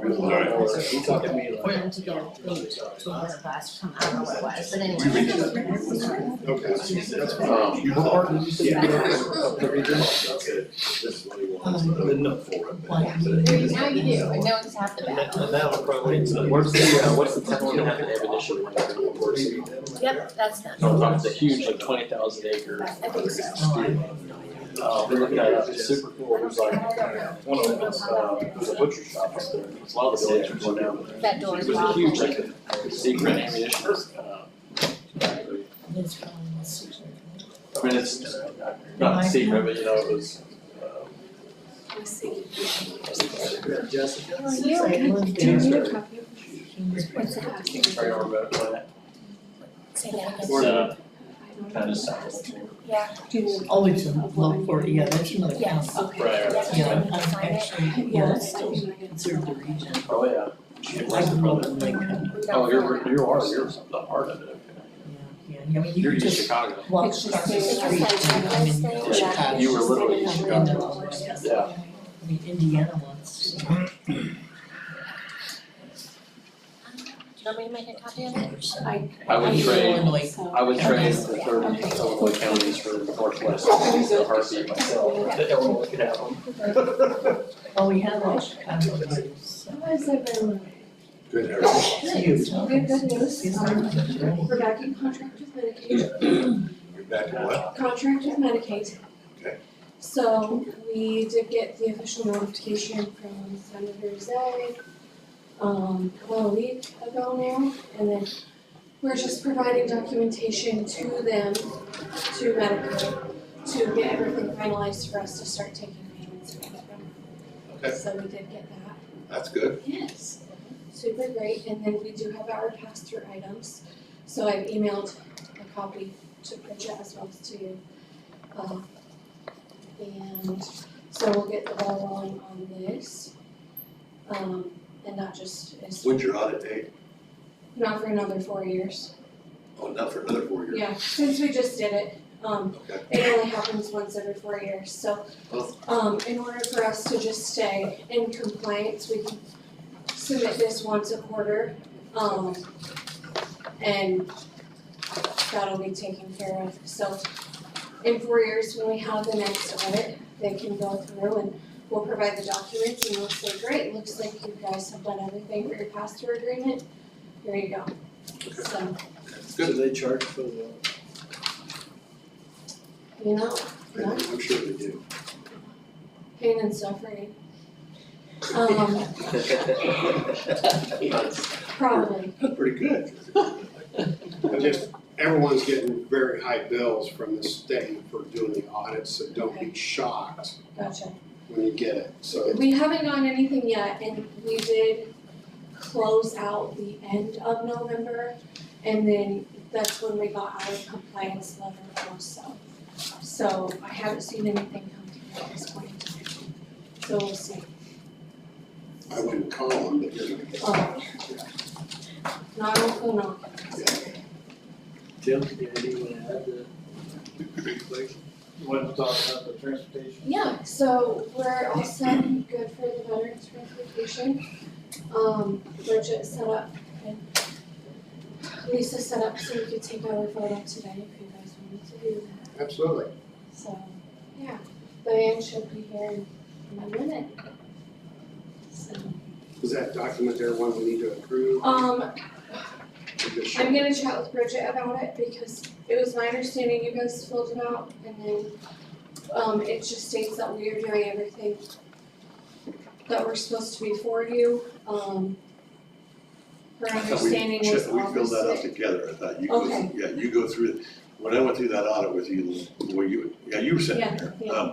But yeah, you 100%. go through it and just check it out and you actually take 15-20 minutes with the Okay. commissioners and then go through it, a checklist and then we talk about it as a board and then check it off and then it's done. So, That's and it perfect. doesn't have to be done at this meeting if you're not prepared to do that now. I mean, we can, I got it, the biggest thing, like, if what we can do is go through it and then I'll go back through the dates separately, since there's like specific items stating like, when did you complete this, basically, Okay, and we wouldn't have any idea about any of Yeah. that, so, yeah. so.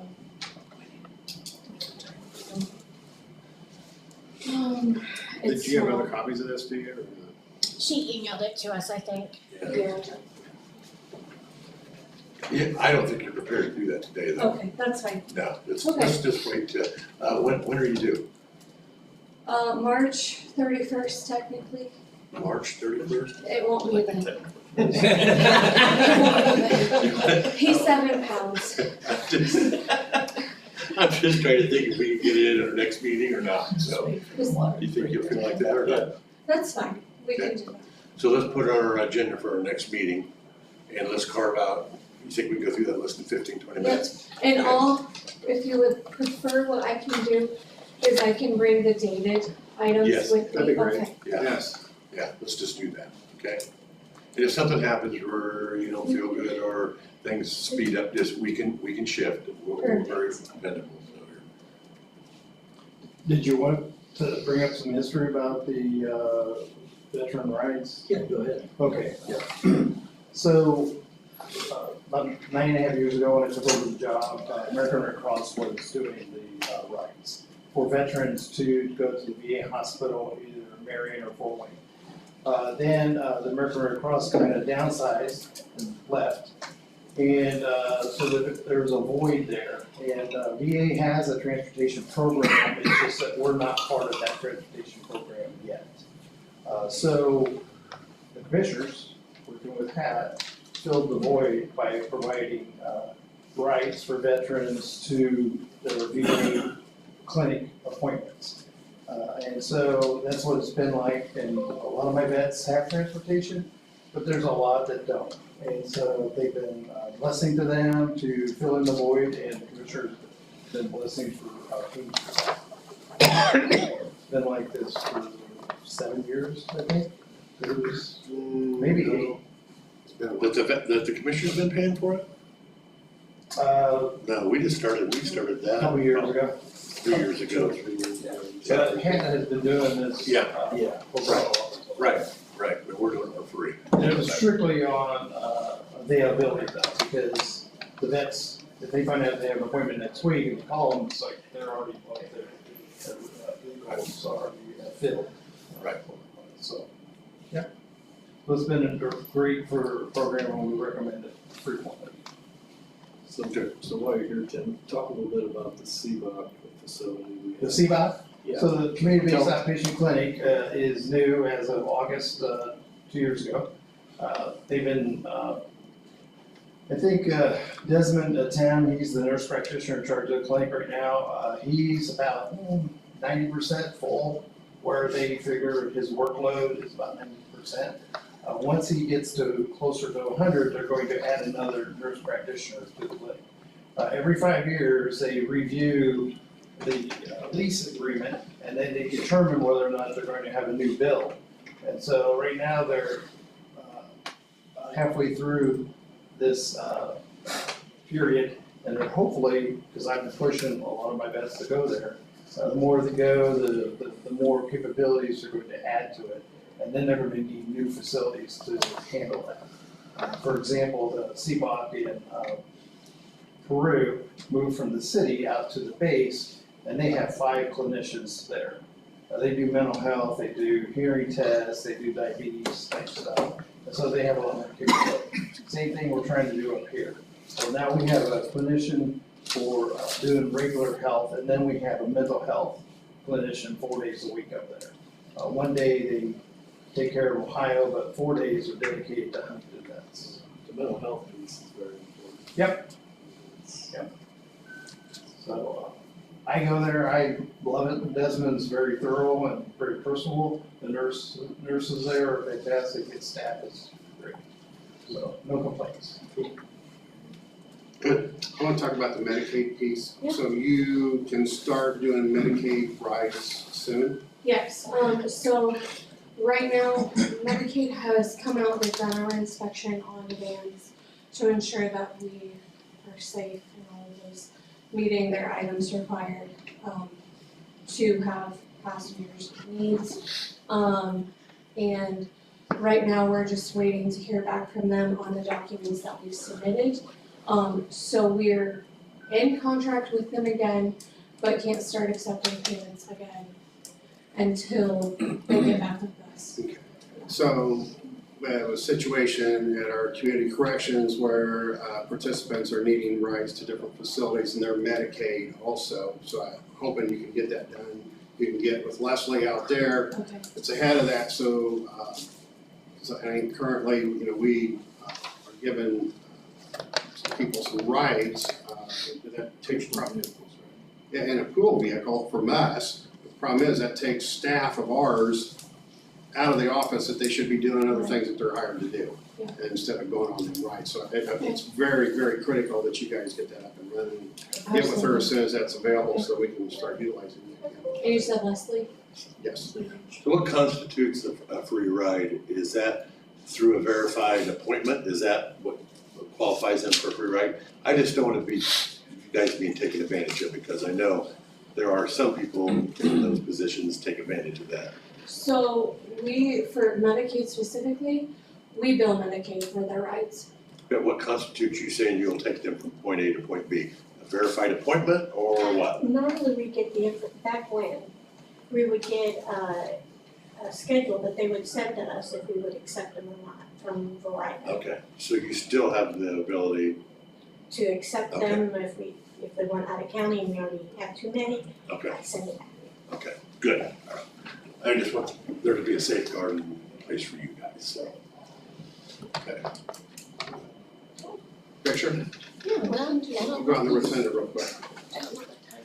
Oh, wait, someone else coming? He has the van, they. That'd be awesome. Yeah, That way and you can picked a see- nice day too, right? So- It's a little breezy, but, yeah, He called me, I'm gonna go. 20 degrees, so, yeah, he should be here.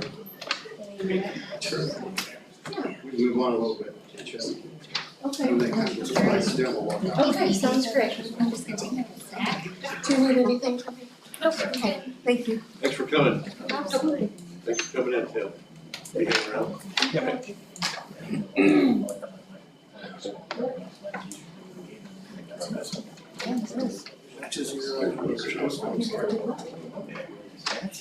Be a dollar. I'm just kidding.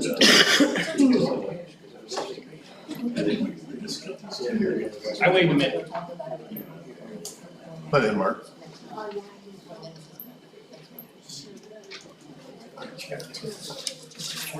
Yes, you're ready, oh, you're ready. Let's just get it. Can I get you guys to sign in for me? I have a couple things. So we just got our. I've got one. We'll all take the pens. Yeah. Those are really They're nice. nice ink from- pens, yeah. But I wanted to, just real quick summarize. You guys know what Terry Beach. Sorry about For 2024, we did end the year with 11 projects. And those clients invested $41,668,532. And their efforts impacted 52 new jobs and retention of 321 jobs. And I want to point out that on the job creation numbers in particular and the retention numbers, the sources that I work with and the numbers that you're reading are only associated with the projects that HQ is working on. Those impact obviously the overall for the county, but the numbers that I'm presenting to you are specific to the projects that I'm working on.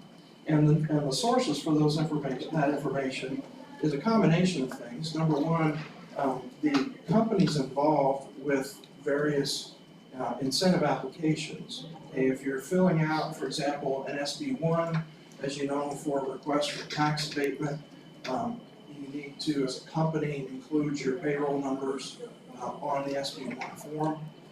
If you're working with the state of Indiana on a state incentive, the state government through the IEDC has what they refer to as an application for incentives that is completed under penalties of perjury with the state of Indiana. And again, that's where those numbers come from as related to projects that involve state incentives. And then when we're talking about the use of the county economic development income tax as an incentive, we rely on the data specifically provided by the employers as part of the project, committed to in the grant agreement documents that we execute as the projects move forward. The booklet I've given you includes a list of the 2024 board of directors, but there are two changes for 2025 that I want to make sure you're aware of. Jeff Sauer, who had been a long-serving board member, representing the town of Warren at first on an annual appointment and then a 3-year appointment as a member at large. Jeff retired from our board, and his at-large position has been filled by Nick Allwine of Huntington County. Nick is the president of FCI Construction Corporation. And then in addition, the town of Warren had to change their city council member, town council member Steve Buzzard stepped aside and was replaced by Jeremy Roofman. Replaced by who? Jeremy Roofman, Roofman Financial. I think the rest of the report's fairly self-explanatory. There's a supply of these on the desk right outside the door on your way out. That's item number 1 on the list. Thank you. Item number 2 is what we're referring to as Project Jim. For your consideration of a grant of seed dollars. Project Jim is a company based in West Salem, Ohio, near Mansfield. They have an existing facility in Huntington County, actually 2 facilities, one in Salamonia Township and one in the incorporated town of Warren. Overall, the company employs 19 employees in the area. They are hoping to invest $3 million on additional equipment to increase their production capacity, efficiency, and profitability. The project itself would retain about 7 of those 19 positions. Overall, the overall payroll is reflective of an average hourly wage combined of about $43 an hour, really good paying jobs in our county. And currently, the company's operations account for approximately $26,000 in annual direct tax revenue for the entities of government in the county, reflective of business, personal property, real property, lit, lowit, and jail taxes as paid by their employees.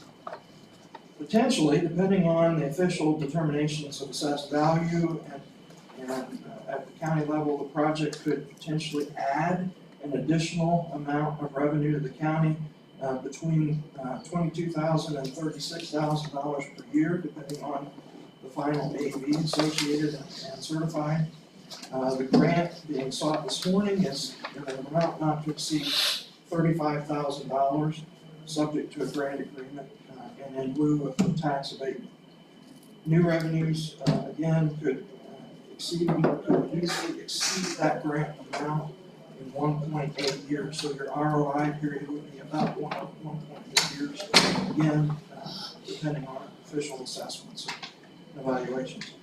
I'm pleased to thank and welcome Jim Atkins, the CFO from the company, and Chase Leakey, the local plant manager, for being with us this morning. Thank you, gentlemen. Obviously, thank you for your investments and commitments to Huntington County.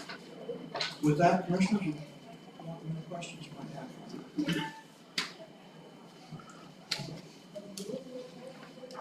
Gary, you got anything? I don't. I just want to tell you two, very impressed with what you have done with the facility out there, and your growth since you've been here has been phenomenal. I'm hearing nothing but great things about your company, your truckers that's coming in and out of there, how courteous people are, and that means a lot to us too. I mean, you got a lot going on there, and you've taken a structure, me and you went through there at the beginning. I was thinking, oh my gosh, how are you gonna get this taken care of? But you guys are top notch and do an amazing thing, especially when we've done the tours. Safety for your employees, safety for the residents.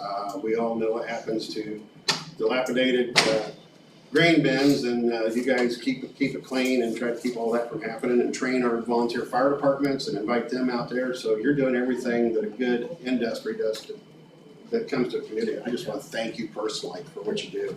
So, real quick, I came from the fire service, spent 32 years for City of Huntington, and your dust control and how clean your facility is really is a testament to you guys' dedication to making sure it's safe, because we all know what dust can do if it builds up over a period of time. You just get that one spark, get that right atmosphere there. So kudos to you guys for making that just a really clean place to work and being very safety conscious, so appreciate that.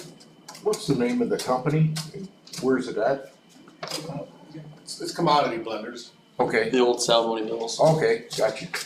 We typically don't tell who it is. Oh, sorry. Unless they ask, they're the ones that's doing it, if they wanna say who it is, that's fine. But I will tell you, the growth out there's been phenomenal, and I guess I'll put you two on the spot. What's up, what's on down the road, folks? I mean, I see $3 million here, and we just did about that not too long ago, so. Well, we built the mill several years ago, and we didn't do anything with the feeder of it, the corn feeder, with the corn bits, everything, and this $3 million is to update that. So we got a very efficient mill, but what's feeding it is old and dilapidated a little bit, but we inherited and kept going. This is to basically replace a lot of that and finish the mill with, so we can have the feeder for it. Sure, and if you don't mind, and you guys have told me this, and I could probably repeat it, but kind of tell them, since we have a crowd here, how far you distribute to? Who relies on you on the cold days, the good days, and whatever, and getting your product in and out of there? Chase, how far out do you deliver your feed? Yeah, so just out of Indiana alone, I mean, we're going, pretty much 3 hours in any direction. And we feed, excuse me, I'm just recovering from some sickness. We feed dairies down in Kentucky, Tennessee, North and South Carolina, Pennsylvania, New York, get all over the place really. So. That being said, I make a motion to approve the $35,000 grant recommendation from Margaret Chairman HQ for this project. Project 4. Yes. What was the amount? 35. 35, can we use project 4? Yes. One of the added features we're doing this time is we're putting in a bigger pit. So the guys that are bringing the corn in will be able to unload faster. That's probably the biggest complaint because that's what we inherited.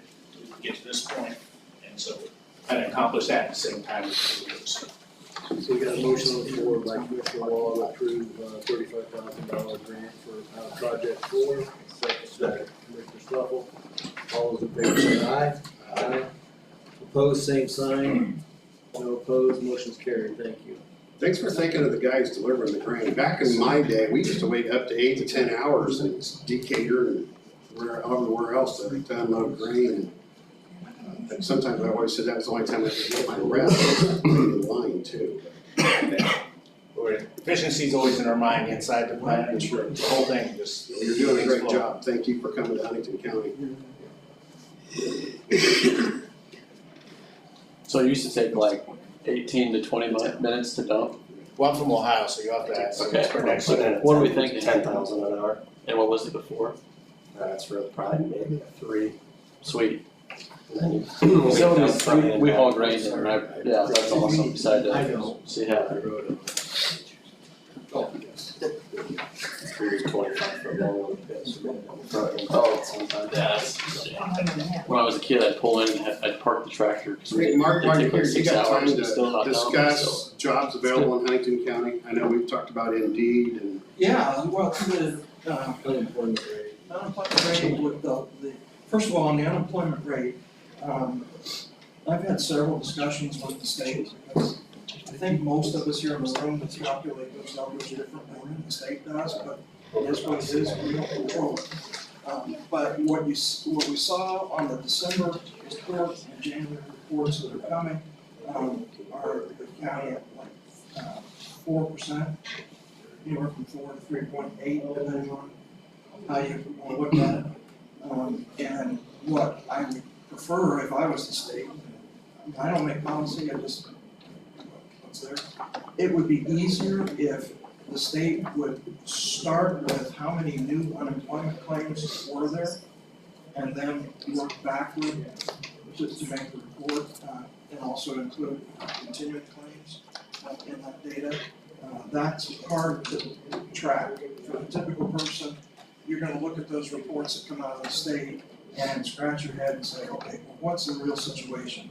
Well, the real situation, in my opinion, is if you look at that data and then go to job posting boards, like Indeed.com and others, you can actually get a list on any given month. I track the available jobs within a 10-mile radius of downtown Huntington. And typically there are around 200 to 400 immediate position openings that range in pay anywhere from $12 an hour to $120,000 a year. The median is in the neighborhood of 45,000 on those lists. Most employers now also, in my research internally, I track the number of openings that my customers, my clients, have posted on Indeed.com on a monthly basis, and that typically ranges from 30 to 57 jobs every month at one of our local industries here in the community. The beauty of using Indeed.com and other sites like that is that you can link on an employer, you can get their HR process, you can get job descriptions, and detail, et cetera, as you're looking for work. But the long and short of it, based on the state's data, which again, is what it is, the state says that there's somewhere in the neighborhood of 460 to 560 people unemployed on a monthly basis. But when you look at the Indeed.com references, there's somewhere between 200 and 500 available jobs within 10 miles. Huntington, if you expand that to 25 miles, you're in the thousands of available jobs, but okay, you gotta be able to travel, I get that.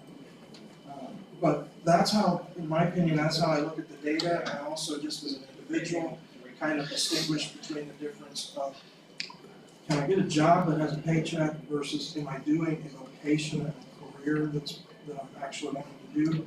There's a difference, but just in terms of are there jobs, the sources suggest that there are plenty of jobs. So, talk about training, we collaborate with the Learning Center quite a bit. What offices is at the Learning Center for people to go to help them out?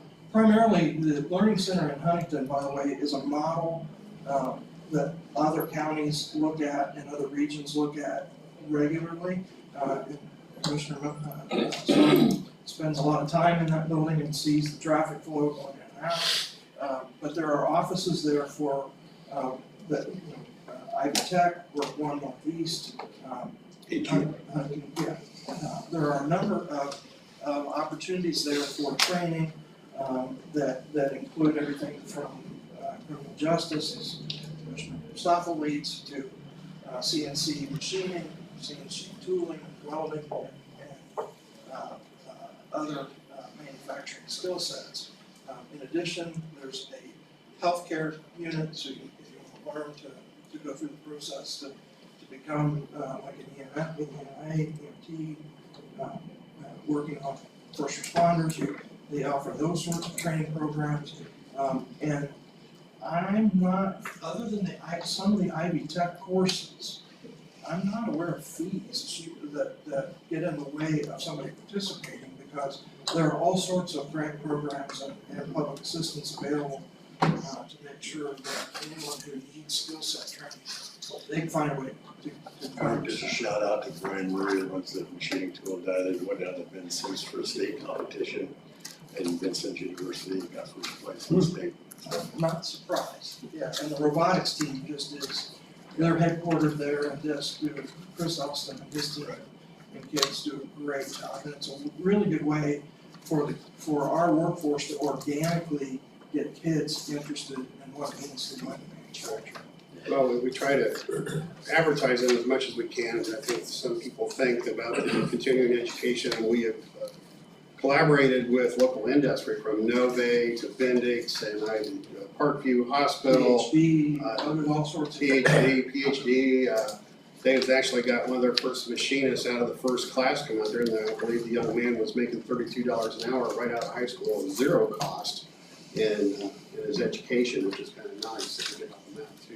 And the funding that allowed the school corporation to do this came in large part from the private sector, but the private sector dollars then were as a match or leveraged community dollars in support. It's really been a team effort. It's something that we should all be proud of, and very few people get the chance to go through it that are just sort of curious about the building. Sure. But it's one of the finest facilities of its kind in the state, it really is. Cool. Just wanted to bring that up, and then And very unfortunate, we have a certain amount of people that cannot pass a drug test, which that's another issue too, but we do have programs in place through our community corrections, Parkview Behavioral Health and Bowen Center to help get people, clean so we can get them back to their families and get back to the job too. Thank you for doing, I mean, it's not a perfect world, right? And we're all trying our best to do what we can to help. I'm in my lane of traffic, others are in those lanes of traffic, and we have a community that cares, and we're trying, and I think that's very important. Thank you, Mark. We gotta do that picture with the van outside. Yes, thanks, Mark. Thanks, Mark. I'm gonna step outside real quick for a quick photo with the hat and the We'll be right back.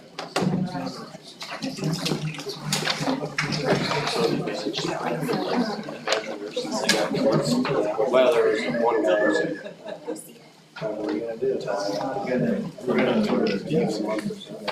Make it. Thank you. Thank you. Hope you get well. You didn't sound like you had a rough Thank day. you. Appreciate what you do. Thank you. If you need anything, give me a call.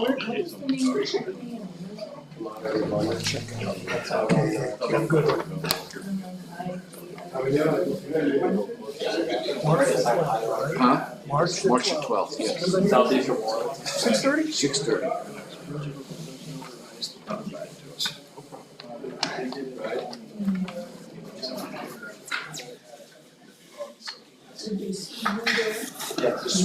Got everything? It's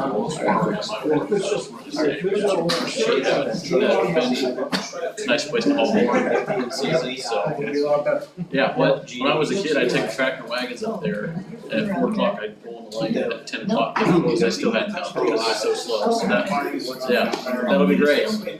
Yeah, good deal. Thank you, sir. Thank you. I didn't bring one with me. For the pictures, I'll have to go. I'll go see what gets in there. Yeah, that's right. I have a question. You mean the ones that are payable or?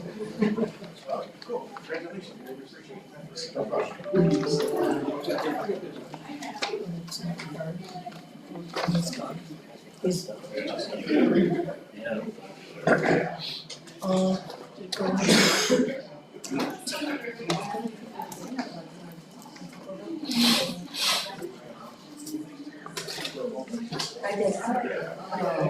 It just.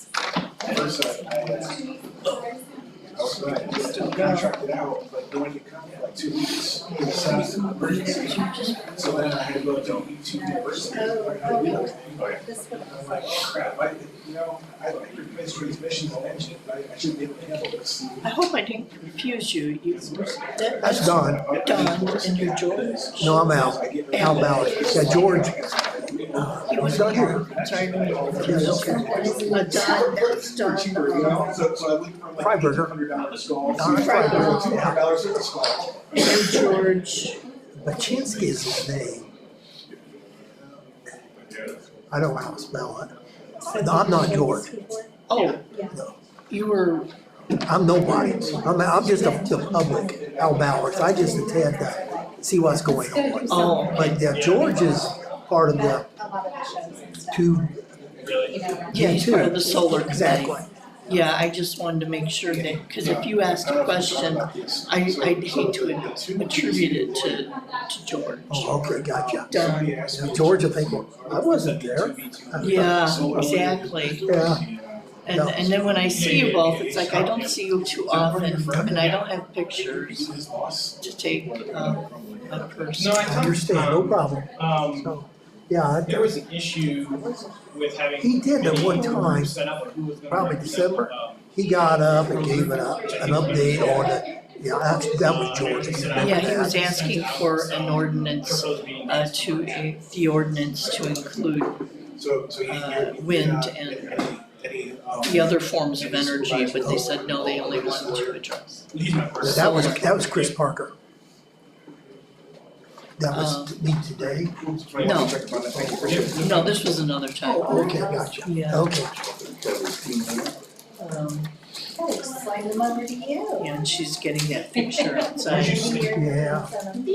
Where'd you stay when you went I'll tell you, yeah, she looked, I thought the water would break right here and now. You know, Just not anywhere. Oh, yeah, it looked like the baby was starting to go down while she was standing there. You can see the big, it's like there's a big circle that goes around.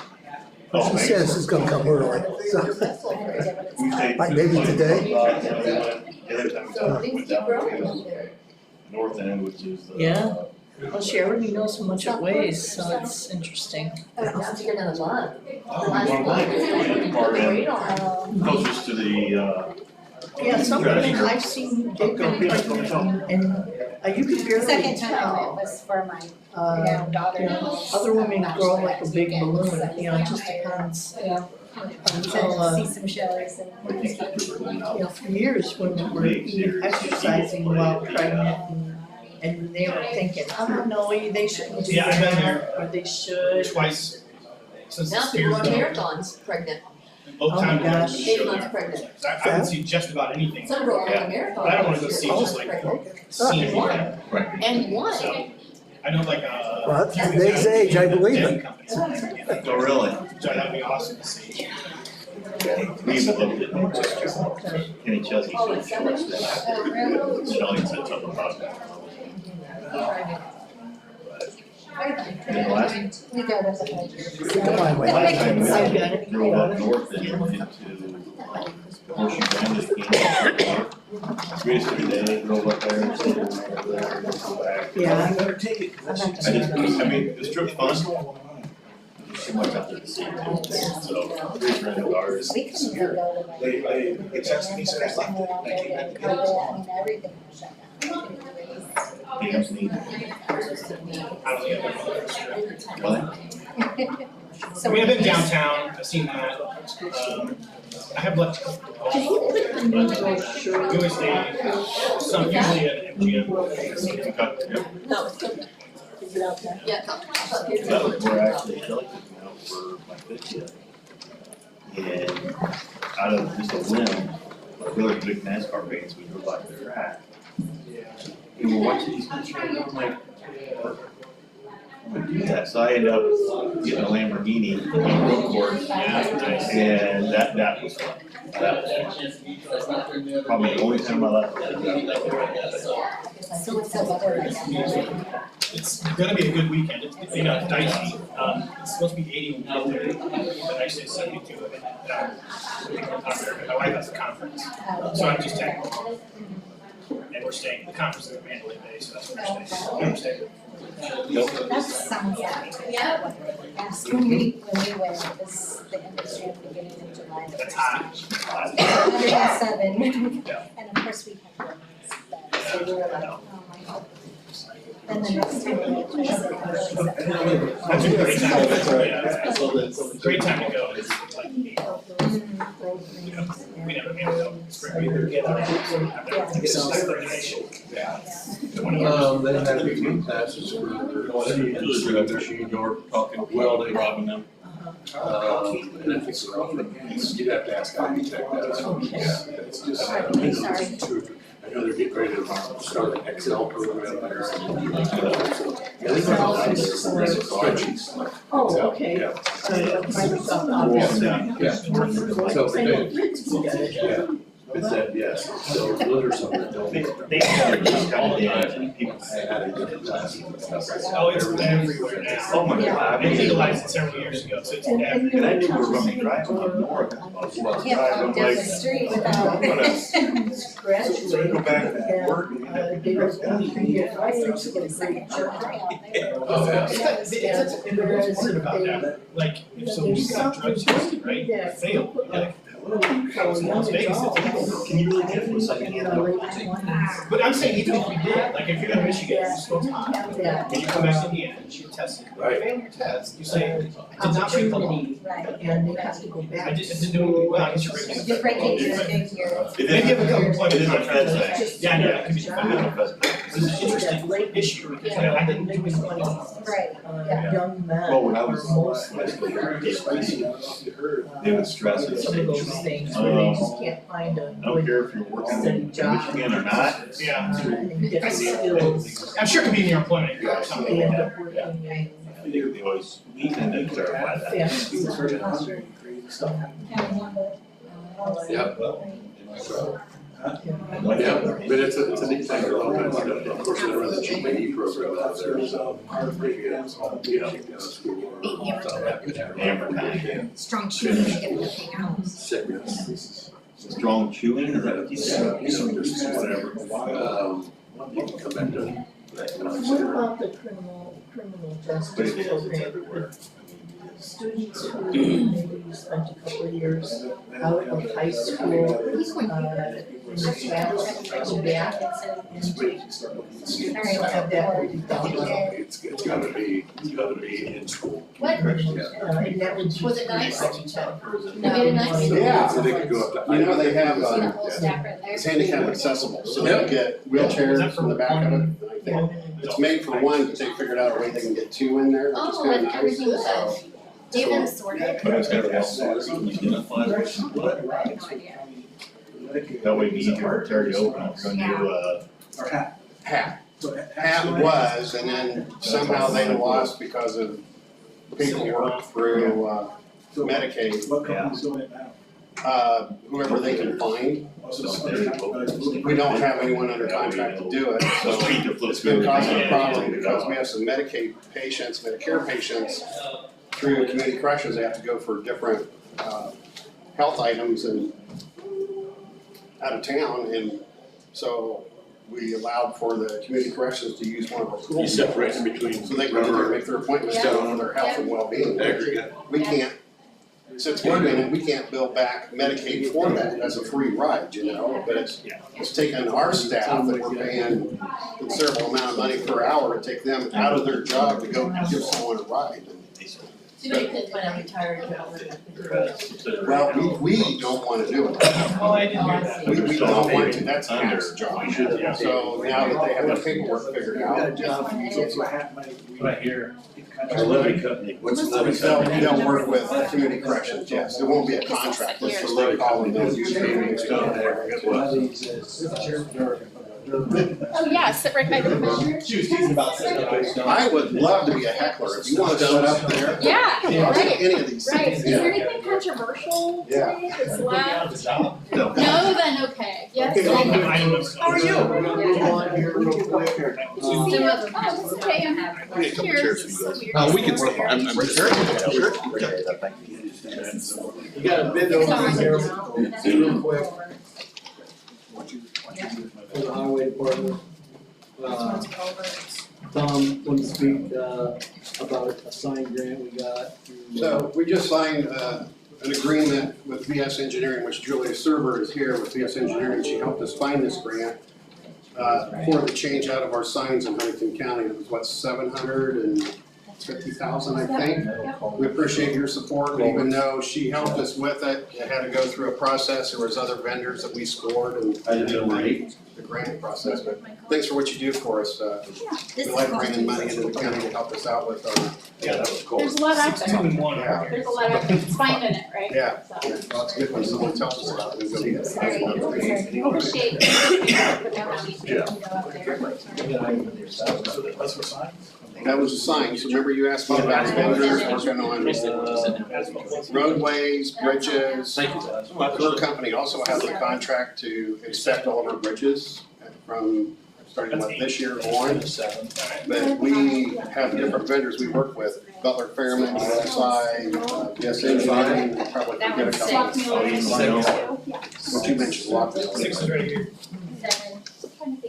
When it has to have an engineering stamp, we have no one here to do an engineering stamp. Even if we hired a county engineer, they couldn't stamp it.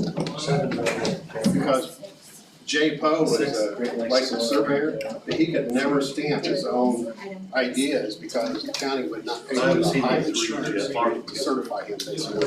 Yeah, let's just go 1, 2, 3, 4, 5. We don't want the Liability, liability. insurance like that, yeah. Rock, So. aggregate. Is it considered being bonded? Ooh, I don't wanna tell you the wrong words since I think you're writing it in the paper. I don't know. I think it's an insurance. Yeah, insurance, There's but a I don't know. certification for an engineering stamp. Jeff, you gotta go back outside, you're just way too teeny. You want to say bonded, I don't know. Quiet again here. Dennis, People you walk walk in in here.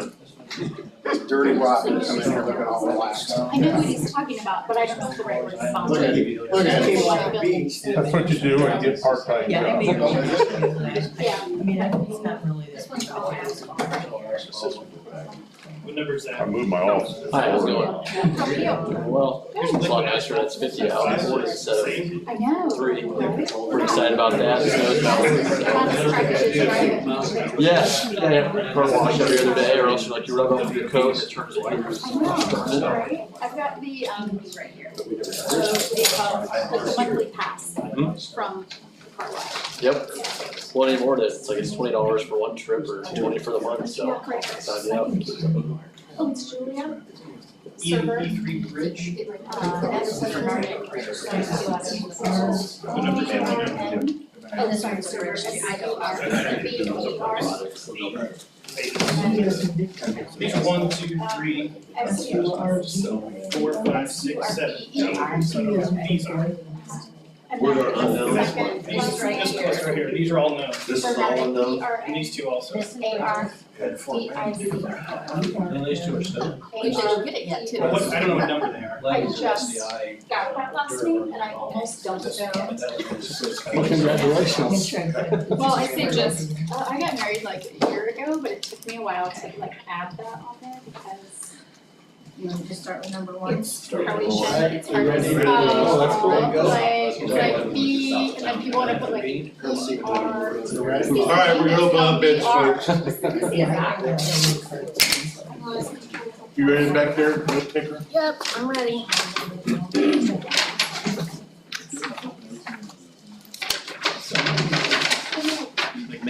McMahon Tire. What do we wanna read off here? Sizes, what do we wanna do as far as? Name and bid amount. Well, they got according to sizes, Okay. tires. Or is that the only one that we got bids from? Is that our only number one? That's, I don't know if those, That was the that's the only one that had number 1 on the outside. They have all different sizes of tires, different prices. We're gonna take it under advisement anyways. So we're not gonna award anything today. We should read the bid amount though out loud. Right.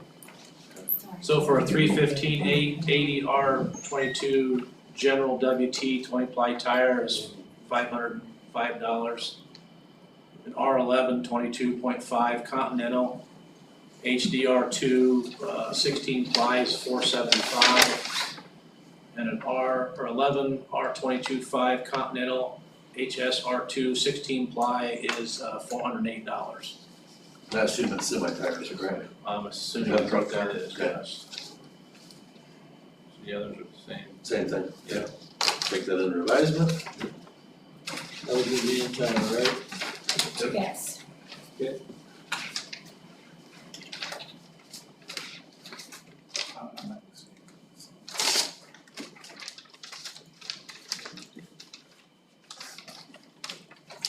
Just Wolf and Lake. Sand and gravel. So this is Wolf Lake gravel out of Albion. 53 gravel is pick up at the plant for $15, deliver at $25. Pea gravel, pickup is $15, delivers $25. Ground is $7, delivers $17. Screen bank is $8.50, delivered $18.50. Number 8 gravel is $16, delivered $26, and 23 sand is $4.50 and $14.50 delivered. I think that's all the same.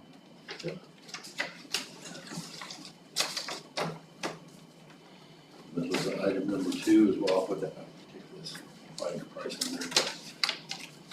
Who's this from? Let's see, IMI. Sure. Let's see. Any questions? Just checking.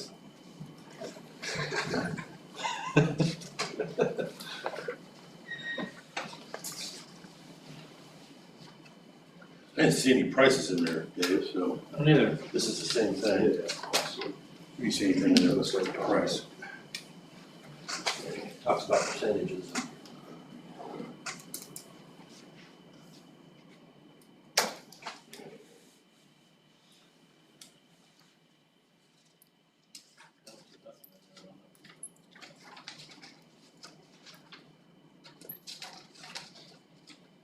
The last page. Okay, well, there we go. So from IMI, number one, commercial grade, 1465. Number two, state grade is 1545. Number two is commercial grade, 1295. 53s were 73 stone, state grade is 1435. 53, is commercial, $11. Number 8s and 9s, state grade is 1745. Number 5, state is 1715. 11 state is 1825. Number 11 commercials 1540. Number 12 state is 1825. Number 12 commercial is 1715. And riprap is 1715. That's all a ton, correct? It's all a ton, per ton.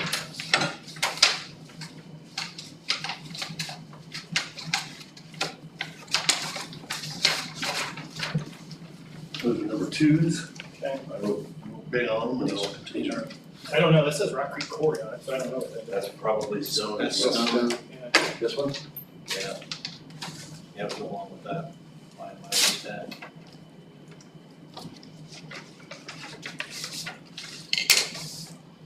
That's a 2, right? Yeah.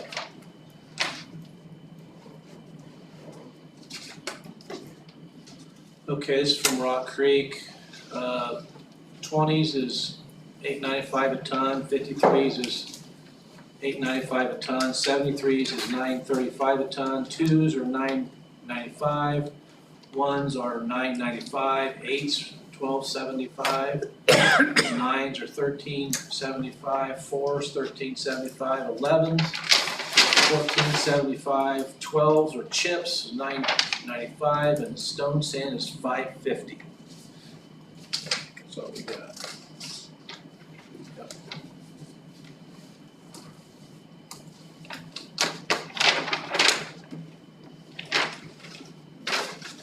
This is Rice, Number 2.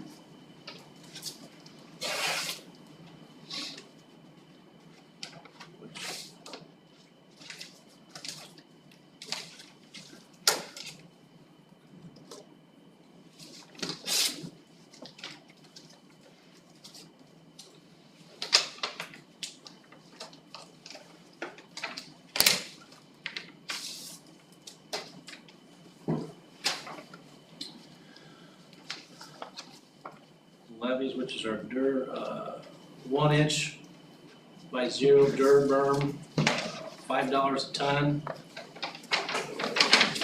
2 inch to 1 inch dur berm is $5 a ton, and 3/4 levies. Oh, thank you. This is stone stuff, this is still stone stuff. Yeah, this is the slag from SDI. And the 3/4 to 0 commercial slag is $17 a ton.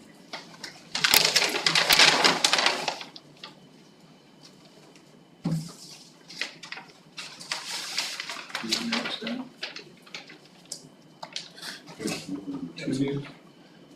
Those are 8. 8. Here's number 3 right there, is another 3. What's the millstone contractor do? Milestone. Oh, sorry, milestone, yeah. Bridges. Bridges. This is sealed. Wow, it is sealed too.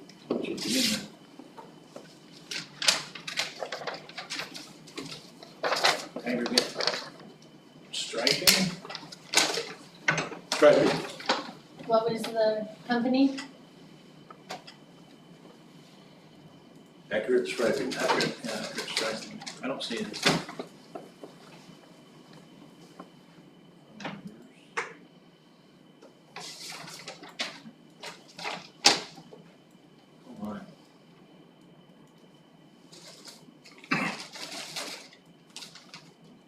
Read all this off for the time of each individual line.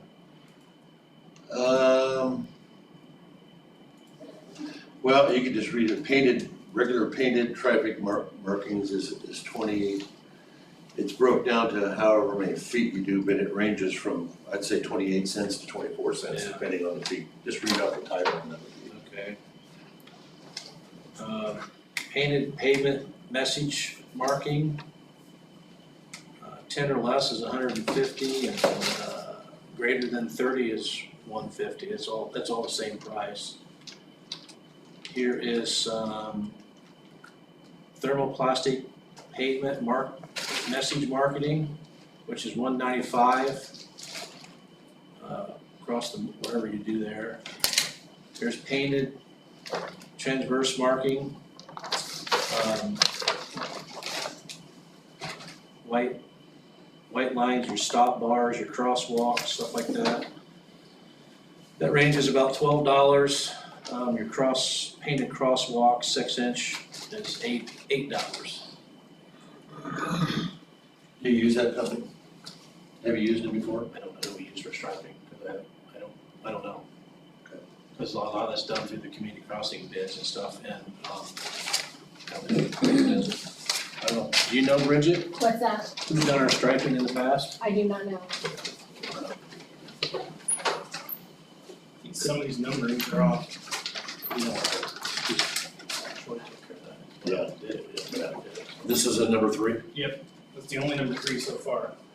For example, this is reference number 1, which was the tires, but it's from St. Regis Culver. So I think somebody got their numbers wrong. Yeah, St. Regis is a pipe company. Yeah. And cutting edges. Since this is treated timber bridge materials number 4, That would be what Miles done. Bridges. and the other ones are number 4 are all culverts. If they put bridges and culverts the same, but they're not.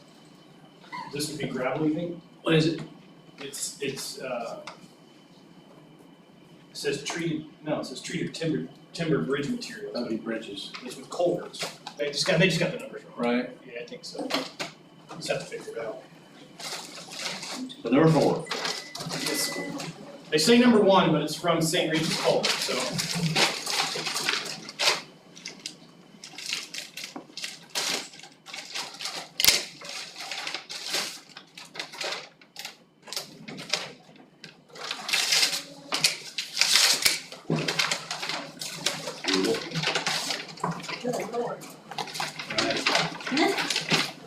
Same category.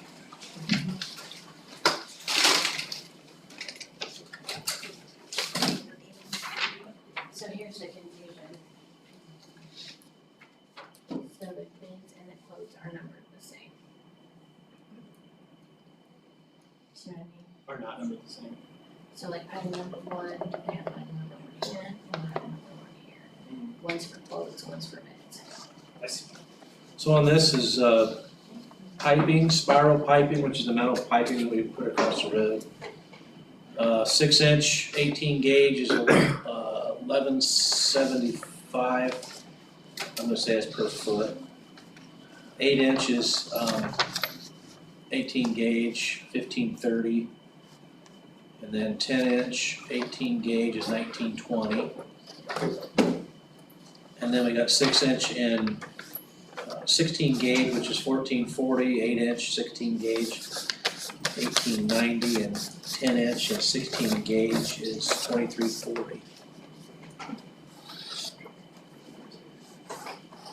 What was the, Spiral galvanized corrugated steel pipe. I mean, I got sizes from 12 to 48 in one, and 12 to 48, or 54 in another. Pricing from $13.30 all the way to $58.75, and then $16.75 all the way to $83.48. what was the company on that one? St. Regis. Thank you. So it just goes on to more and more sizes, so not much information. There's literally hundreds of sizes. Yeah, there's a Yes. Hundreds. I mean, there's these pages up.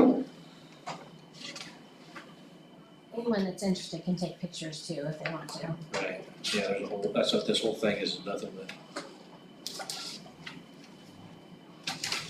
end sections, galvanized structural plates,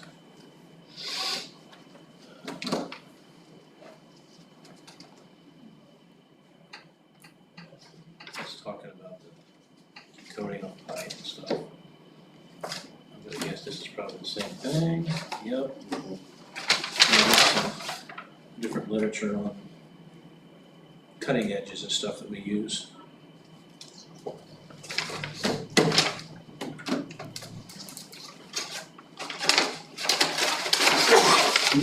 Number 4, that's I know it. Bless you. Yeah, then we'll just call them culverts, because I think the numbering's a little, is different depending on. We need to come up with a better way. All right. Those are all culverts. This is all culverts. Depco.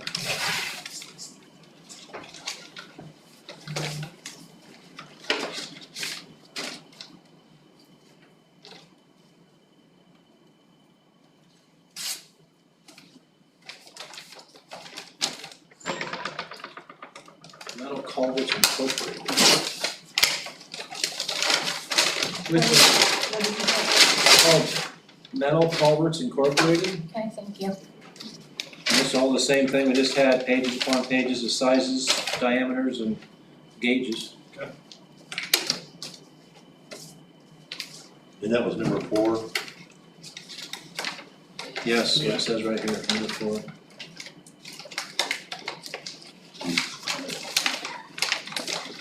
Got any scissors? And it said sealed, but I want to make sure it was sealed. Do you want some scissors here? Somebody was really adamant.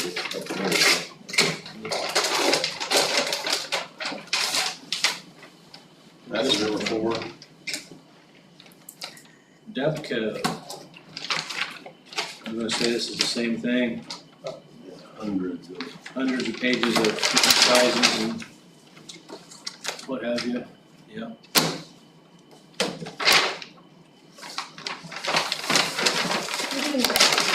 Am I?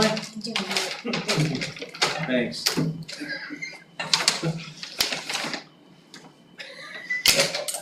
Project, so they help. This is part A and part B.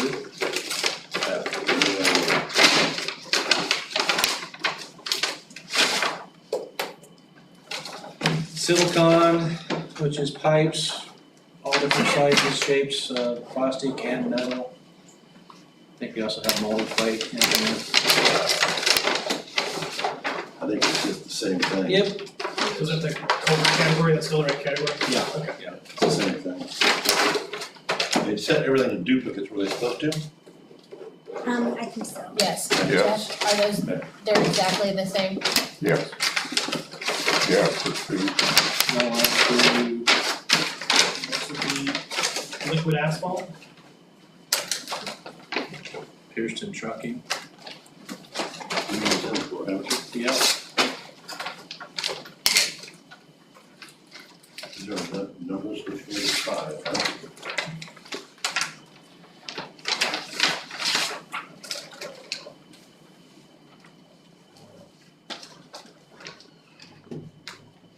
This is from Pearson Trucking, Warsaw.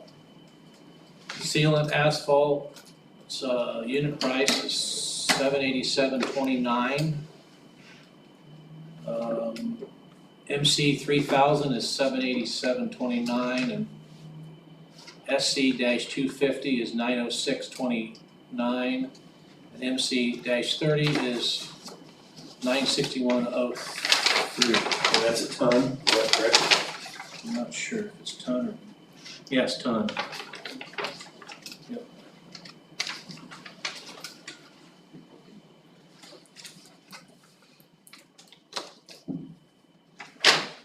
The difference between, this says HAC base, this says HMA materials. But they're all under item 8, I don't know. Asphalt, that's all. It's all asphalt. And then there's liquid asphalt emulsion. That's different, that's chip and seal That's material actual- versus actual asphalt. Okay. So does this have a number, so 6? Six, yeah. Okay. There's another Pearson Trucking for liquid asphalt emulsion, so it clinks. Yeah.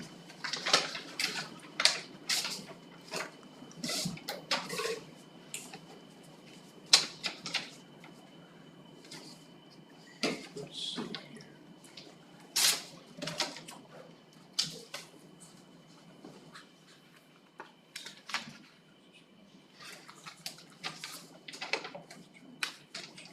asphalt materials. AE 90 ton. County, we got three prices here. County storage is $489.36. Job site, which is $489.36, and plant pickup is $477.36.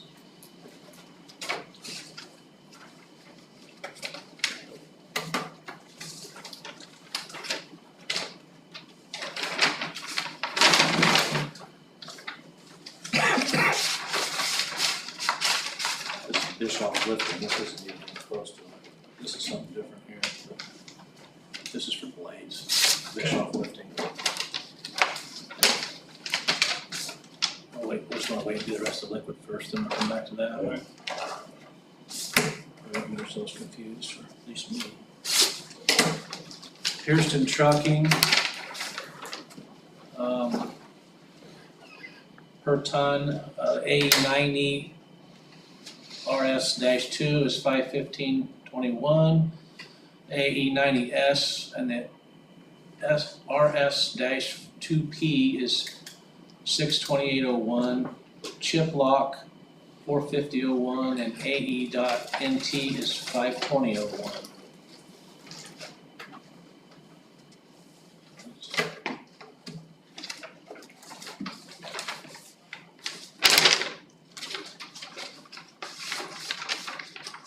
This is K-Tex. AE90 is $537.36. AE90S is $561.36.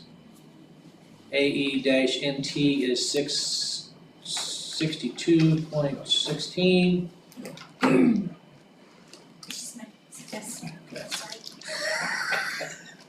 Chip lock, which is fog seal, which is $422.16. RS2 is $537.36, and RS2P is $561.36, and dust top is $422.16.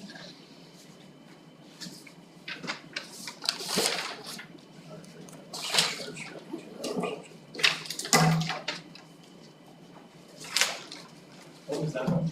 This is cutting. That may be the only one we had. Maybe. I got cutting edges from Bischoff Lifting. There might have been one at St. Regis. Is it Bishop or Bischoff? Bishop, sorry. Flat single beveled grater edge, 7/8 by 5 inch by 59.94 inches, carbide insert, 73 pounds. Ordering quantities, it's $397.21 each, including shipping, and Orders less than 2,000. Less than 2,000 is $457.17 plus freight. That's not number 6 then, is it? No,